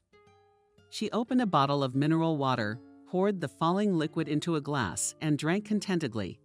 The plan was simple and ingenious. Lissa only came to the village on weekends because the rest of the time she had to attend classes. Jacob missed the girl, but tried to keep himself busy in her absence. He was especially reluctant to write a book and do leg exercises. Lissa supported his zeal in both endeavors. In the first 2 weeks of exercise, Jacob was able to wiggle his toes. In another week, he was able to tilt his foot slightly and tense his lower leg. With each new achievement of motivation, it was as if his strength for life was returning. May came, birds sang, tulips bloomed. The bushes and greenery had fresh foliage. Adriana bathed the flower beds loose, the ground cleaned up. Striking branches from a birch tree, there also bowed red, yellow, white buds of tulips. Next to them, crocuses crawled out in a row. At the very curb, blue caps of balloon buds. Martin was hanging around. The cat galloped, tail up, jumped on the brick walls, hunted for soldier beetles that flew out from under the slate. Jacob sat in the stroller by the porch and, covering his eyelids, basked in the sun. Suddenly, someone's hands were on his eyelids. What a thing to do, he stretched out. More playful than annoying. "Lissa, you thought I didn't recognize you." A giggle was heard, then chuckles. "Adriana, I've been sneaking around like a gorilla. I talked Aunt Veja out of it. What's he up to? Lisa indignantly began tickling Jacob by the ribs. He immediately laughed, shaking off the remnants of his injury. Adriana laughed too, watching the children fool around. When the fun subsided, everyone went into the house to eat cold okroshka and drink jam, dried fruit. At the table, Jacob discreetly put his hand on Lisa's arm. When his mother was busy at the stove, putting on jam, Lisa looked at him embarrassed, but did not take her hand away. Instead, she stroked his little finger with her thumb. How this embarrassment did not take with her usual perky nature. Jacob himself felt like a teenager, as if he were back in college and timidly seeking first dates with cute classmates. Adriana saw what was going on at the table, but she didn't let it show. Instead, she remembered something urgent to do outside, grabbed her head, and rushed out of the kitchen. "Lisa, I have to talk to you." Jacob started when he realized that they were alone. The girl nodded and turned to him with her whole body on the stool. "About what? About what's going on between us?" Jacob sighed and took her hand again. "I like you a lot. I realize that we're not just friends anymore. You've become important to me, and you're helping me not to give up. I realize you don't need Kalenka, but I'm married anyway. Yes, she left me as a useless thing here. But officially, I'm still married." Instead of answering, Lisa hugged him tightly around the neck. "Of course I need you for anything. And I'm sure you'll get out of that damn chair very soon," she whispered in his ear. Jacob's insides warmed. He hugged Lisa in return, at the same time feeling the distinct tingling in his knees again as he pulled her to him. "You're an amazing person, with a good heart and a beautiful dream." Lisa looked into his eyes. "And I care first and foremost about how you feel, not what the papers say." The man smiled and hugged the girl again.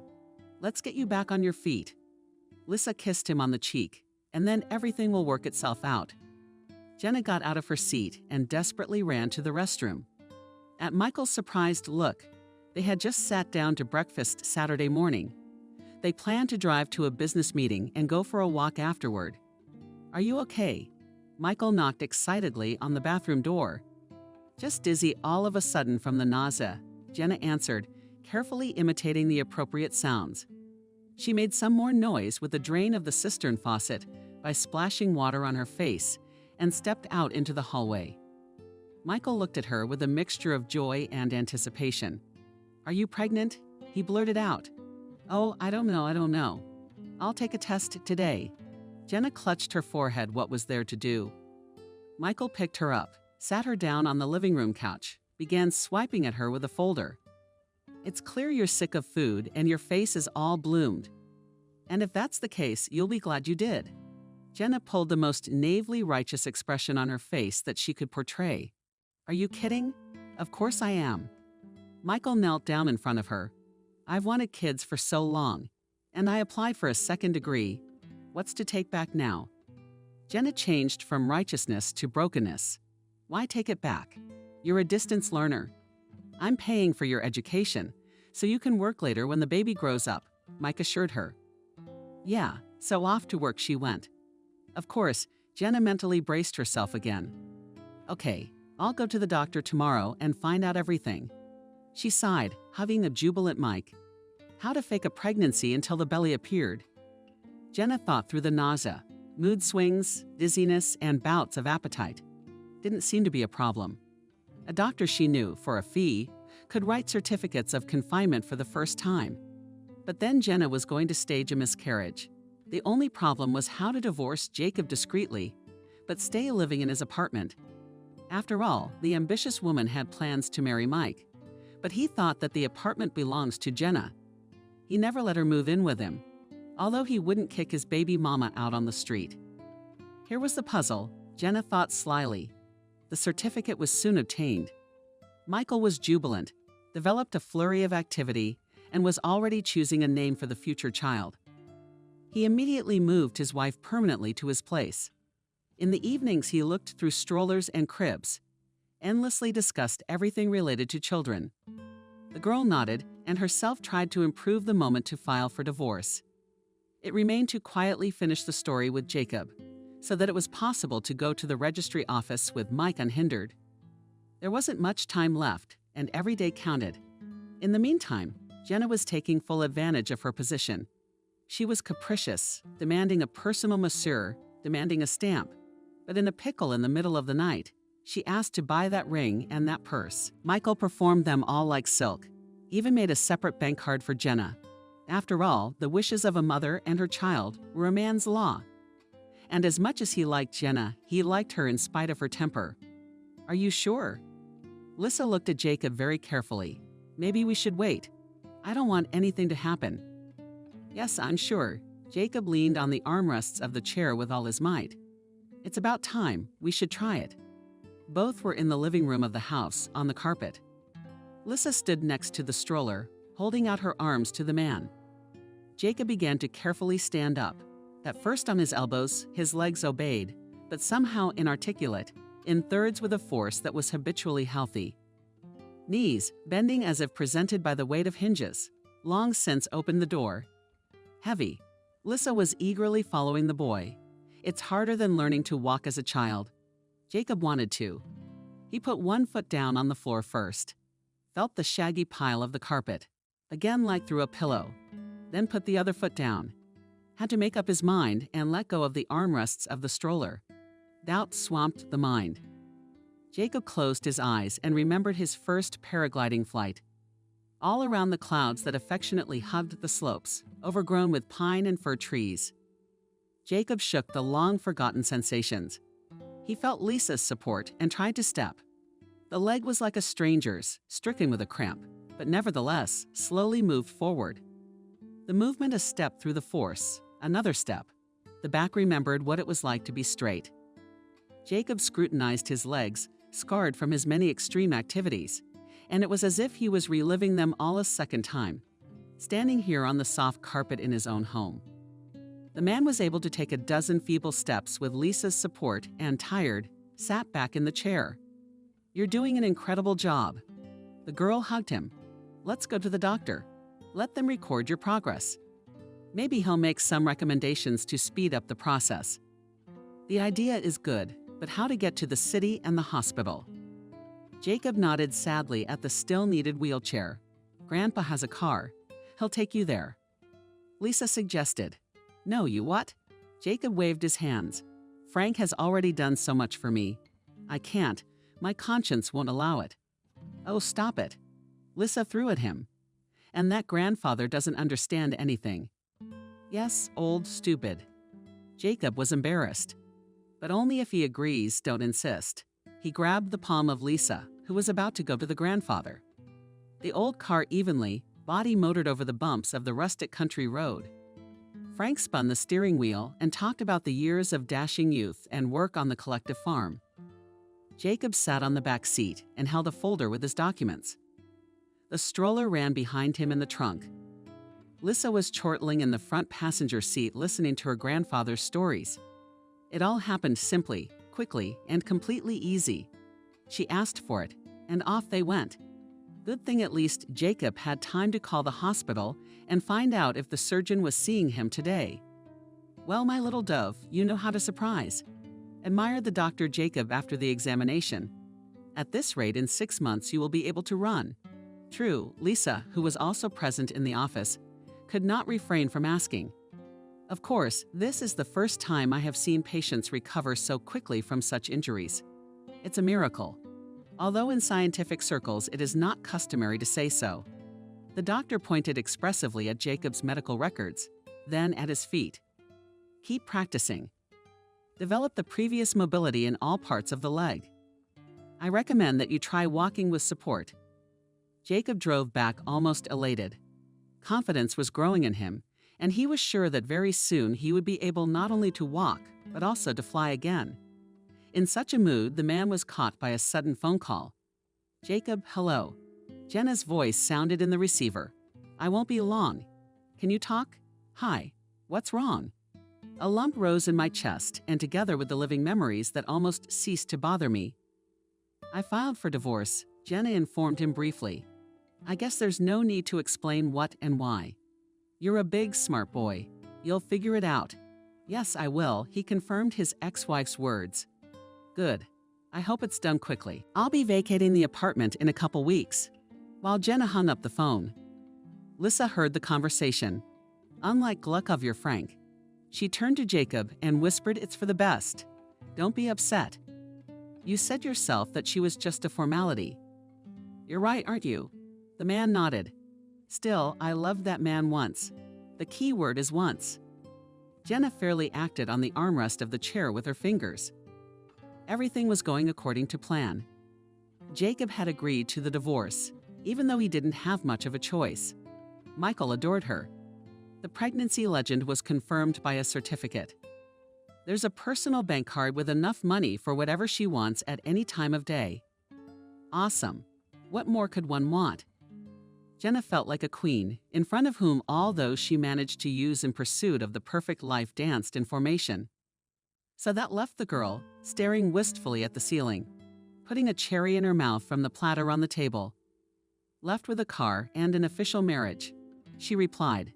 Sama herself spit out the pit from the fruit. That's what we'll do today. In the evening, when Michael returned home, the first thing he did was to hug Jenna and stroke her stomach. The girl expected she fed her lover a delicious dinner, poured him wine, and gave him a massage. When Michael got angry, Jenna went on the attack. "Mike, you know, I really want the baby to be born in a legal marriage. I grew up in a full family myself, and I find fatherlessness unacceptable. I agreed to that too. Man, I wanted to discuss this issue too." Jenna waiting froze, like a hound who waits for the command to corner the bird for the master.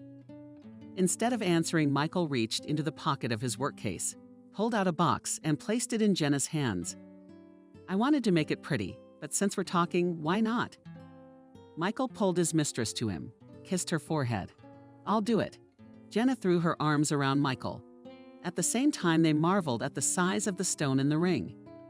They decided to get married in 3 months.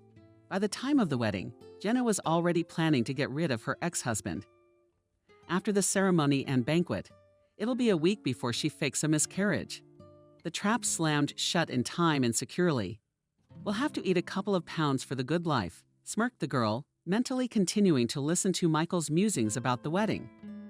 Surprisingly, he was almost not interested in Jenna's personal life. Before meeting him, she didn't even remember whether she had told him about the divorce proceedings or not. Apparently, nonsense like an ex-husband was so insignificant to Michael that he preferred not to spend any time or attention on it. Jenna realized it was a good time to push harder. "Mike, when the big belly grows, it will be hard for me to go to the hospital and generally go about my business." The girl put her head on her lover's chest. "Maybe you're thinking about a car. And so I would take a couple of lessons with an instructor to refresh my knowledge in my head. What do you say?" Of course, Jenna's lying. She didn't have anything to refresh her mind because she got her license through a long shot. And it's clear she didn't get it for free. The young lady was not afraid of the road or traffic police or other drivers. Prestige in the possession of his foreign car stuck. Eyes. Possible in your words, and there is a sense. Michael thought for a moment. He put his hands behind his head and set more on his forehead. Jenna held her breath and peered expectantly from under her lashes. Good. Finally, he announced his decision. Only we'll do things differently. I'll sell this car and buy you something more feminine, okay? Sure. Thanks, honey. Jenna let out a squeal of pleasure and started hugging Michael again. Hugging my lover. At the same time, I was thinking about getting a new watch or bracelet in honor of important events like marriage and a car. You should go into town and get that jerk stuff out of your apartment. You've been divorced for 2 weeks now, and you're still at it.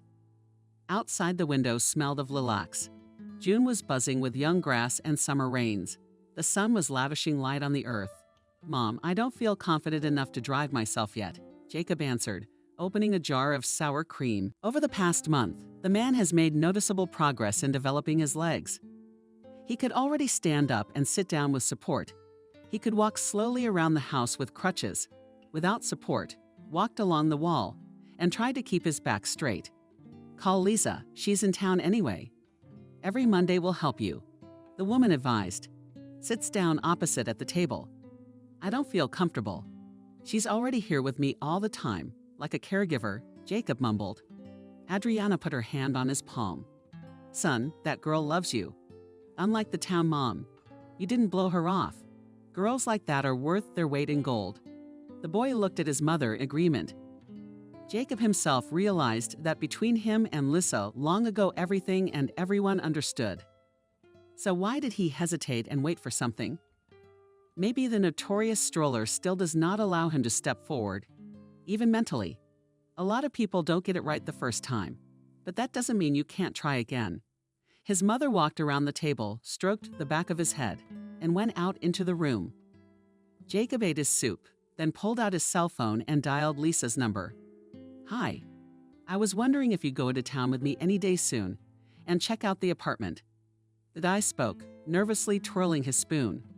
For some reason, every interaction with Lisa gave him a pleasant shiver. Jacob was shy, lost, everything spilled out of his hands. Words were jumbled. He couldn't remember anything like that with any girlfriend. Did it mean what his mother had hinted at? Jacob didn't know.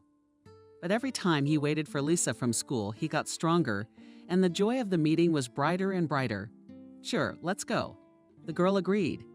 Are you sure you can already without the stroller? I have to, Jacob assured her. Good, Lisa's face warmed. Voice then be ready Saturday. Very much looking forward to it. Jacob hit the cancel button. It was too soon, and he was so eager to add a whole one. But again, that childish indignation ruined everything. How surprised he would be to find out that Lisa was feeling the same way. Standing in the middle of the institute with the phone in her hand. I allowed Walk to come with you, Lisa blurted out when they were already sitting on the train. Jacob revived in surprise. For the first time, he decided not to take a wheelchair with him and to do with crutches only. Why? Instead of answering, Lisa climbed under his arm and tucked her nose into his side so that Jacob could only see the top of her head. He smiled into the measured, sleepy emptiness of the carriage, closed his eyes, and hugged Lisa tighter. The apartment Jacob hadn't been in almost 6 months was echoed by the familiar turn of the key and the smell. The man breathed it in, standing on the threshold as if hesitant to enter. The smell reminded him again of the time of tourism and flying. There in the closet on the balcony in a case lies his paraglider, next to it in a backpacked equipment, tracker, boots, camera for shooting from height helmet. Jenna's stuff wasn't in the apartment. Contrary to Adriana's fears, she took every last jar. And judging by the footprints in the bathroom, it's recent. They didn't even bother to clean up.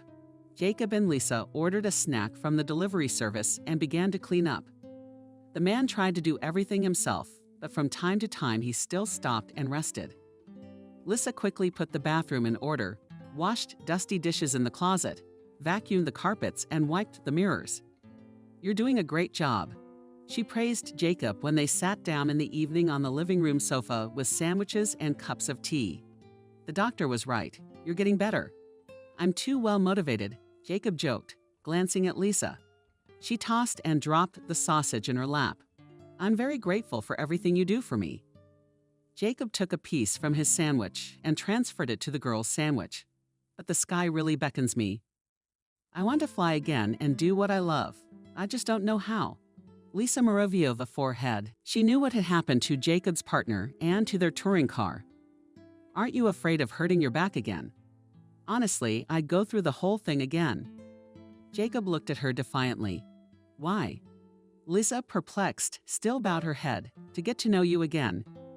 Jacob leaned over, quickly pulled the girl to him and kissed her.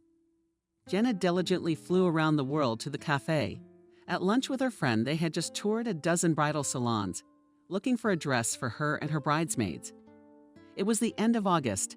All the wedding preparations were almost finished. A restaurant had been chosen, a photographer, a designer, a host hired. Defined the menu and sent invitations to guests. Aren't you tired of belly itching while sipping cold juice from a tube? Asked Jenna. Tired. What can you do? It's a beautiful life. You want it. Jenna grinned. Mike, you've got a tough guy. I'll give you that. Dreamed the girlfriend. Handsome, with money, established. He's got it all. Not like your former test pilot. You don't say, nodded Jenna, pushing her plate away. A man in his 30s, and he's been hiking the mountains. Well, they're divorced now. Forgotten like a bad dream. My girlfriends started laughing. How far along are you? Jenna nodded at her stomach and grinned. The 5th month I'm eating like crazy. I've already gained 3 pounds. How can I lose it all? It's okay, 1 more week and you'll have a tragic drama, Jenna grinned. Where do you get the paperwork for Mike to believe? Whispered Jenna. My girlfriend makes them for me. Jenna replied in her tone. I have to go to her today, by the way. Mike wants the ultrasound results. Paul wants to know the baby. She voiced again, laughed. Genius you are, a woman, Jenka, admired her friend. I did not dare to do such a thing. If you want to live, know how to spin. Jenna shrugged her shoulders. The girls paid for lunch and said goodbye. Jenna sat behind the wheel of a brand new red sedan, and Jenna stayed behind to wait for a cab. Head. Jenna was already at the wedding ceremony, figuring out how her dress would sit on her and from what angle it would be better to take pictures. She ordered an exclusive bouquet of terry pale lilac roses from the florists and anticipated her image with him in such dreams. The girl pulled into the clinic's parking lot. A small documentary formalities. And Jenna was already sitting in the office of gynecologist Katya. A nice lunch was interrupted by a phone call. Joy, where is it? Michael greeted her on the phone. I'm at my doctor's office. As soon as I'm free, I'll pick up my glasses and go straight home, harked Jenna. Oh great, I thought I'd make risotto. I asked if you could have it, because there's wine in the recipe. Michael asked anxiously. Okay, I'll be sure to ask. For now, Jenna jabbed her finger at the screen and slipped her smartphone into her purse. Worried about my pregnancy. She hit her nose and made a quotation mark in the air with her fingers. Well, what are you? Katerina nodded at the memo to expectant mothers on the wall of the office. Would get pregnant really already the right age? Yes, and the man you all have. As they say, would have hired a nanny, and you and the child, and the status. And you're not the boss. Jenna looked like she took a bite out of an unripe persimmon. Are you kidding me? I'm already thinking about how I'm going to lose the whole thing. And if the potbelly did grow, it'd be stretch marks, swelling, and a C-section. God forbid. Maybe someday, but not now. It's up to you, but I would be worried about such prospects, grinned Katerina. So there you needed an ultrasound at 16 weeks. I'll look it up. Who have I had recently with the same dates? She sat down at the machine, then back at the computer, and began to look for suitable data. A couple of manipulations to change the date and last name. Soon the required documents were lying in front of Jenna. The girl gratefully slipped them into her bag, and to Katya moved an envelope. At the wedding, decided already, what to go in? She asked. Yes, looked at a couple of options, the doctor replied. Your own we are hot, on them and will spend. General laughter broke out in the office. Home Jenna drove home in a wonderful mood. She picked up the wedding glasses from the salon, carefully packed them in a box, and was pulling into the parking lot of Michael's house by 7:00 p.m. That's odd. I thought he wanted to make risotto. Jenna turned up her nose, kicking off her shoes in the hallway. The house smelled ordinary instead of Italian. And it was too quiet, no sound of pots rattling or knives clattering from the kitchen. The girl went into the hall and saw Michael sitting in a chair. You decided to order food from the restaurant? Jenna tried to make a joke. Michael looked at her glumly. Give me the car keys. Why? Jenna, perplexed, raised an eyebrow some more. Michael sucked in air with his nose, exhaled. You give me the car keys now, then you go to the 2nd floor, gather all your things, call a cab, and Katusha the hell out of my life. His voice boomed so loud it echoed in every corner of the house. Jenna cowardly squirmed, her eyes shielding her. She tried to open her mouth. Mike, what's wrong? The man stood up and roughly snatched her keys from her, shaved the coma off her shaking hands and handed her his. Doctor, what do I care if she is stripped of her medical practice, or better yet, sued? Looking into his eyes, Michael said. Jenna collapsed on the carpet between the chairs. Reality rang in her ears, hailing down on her unprotected skin and burning her with the pain of red-hot needles. Michael squatted down beside her, took her chin, and turned her to face him. He'd like to get himself a warmer place at my expense. And with a mop they went out for not disconnecting the call. I, kak nudobno poluchilos, datakaya glupost. To think, Jenna burst into tears of shame. But Michael didn't care anymore. Jenna remembers that night like a blur. She had stuffed things into suitcases and bags in 15 minutes, not even trying to apologize, even though it was pointless. The offended director of the real estate agency made caustic jokes about her, and then he poured wine into his glass and drank in silence, watching the ex-lover frantically packing her belongings. Before he left, he took away all her expensive gifts of watches, jewelry, and brand-name clothes. Jenna walked out of the gate with exactly the same set of things she had come here with a few months ago. "Are you ready?" Lisa stood in front of Jacob and held his hands tightly. "Ready, my captain." The man mockingly put a hand to his helmeted head. In front of them a locker room or a takeoff pad for paragliding lawyers, and behind it a thunderclap made the fall mountain scenery incredibly beautiful. The slopes were drowned in all the colors of the solar palette from ochre to pogranitsa. Bushes of wild sea buckthorn, beads of miniature berries shone. The blackthorn did not argue with it, nor did the cherry leaf.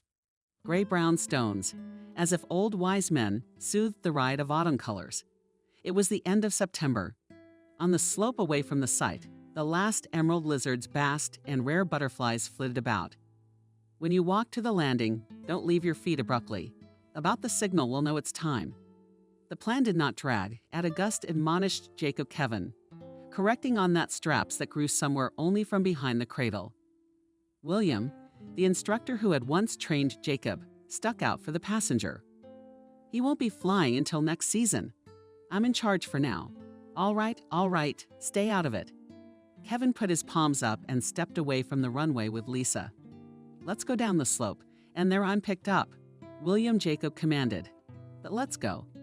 Jacob gripped the safety harness tighter and rushed forward.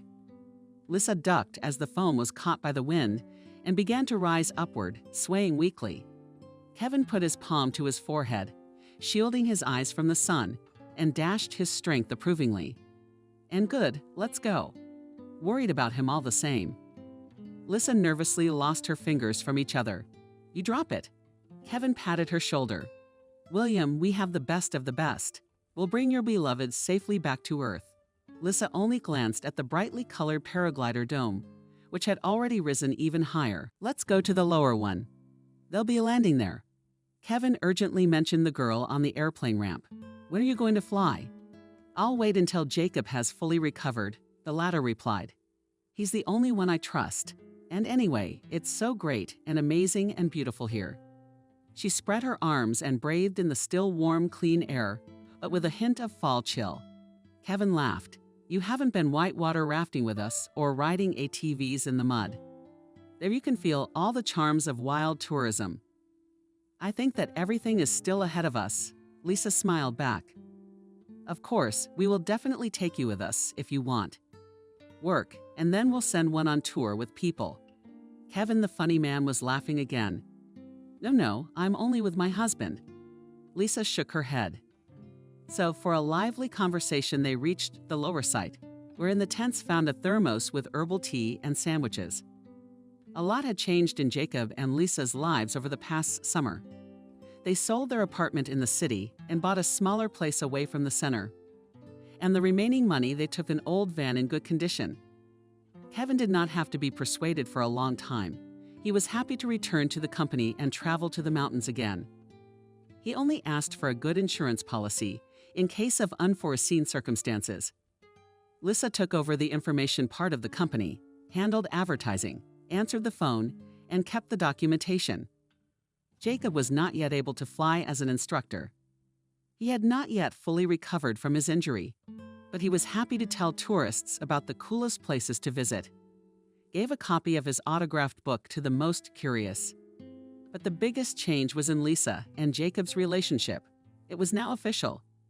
There was no lavish wedding, no expensive gifts, no typical dress. The young people signed, sat with their loved ones, and drove off to the mountains. That evening, by the time of the wedding, Jacob was walking with a cane and no longer needed crutches, much less a wheelchair.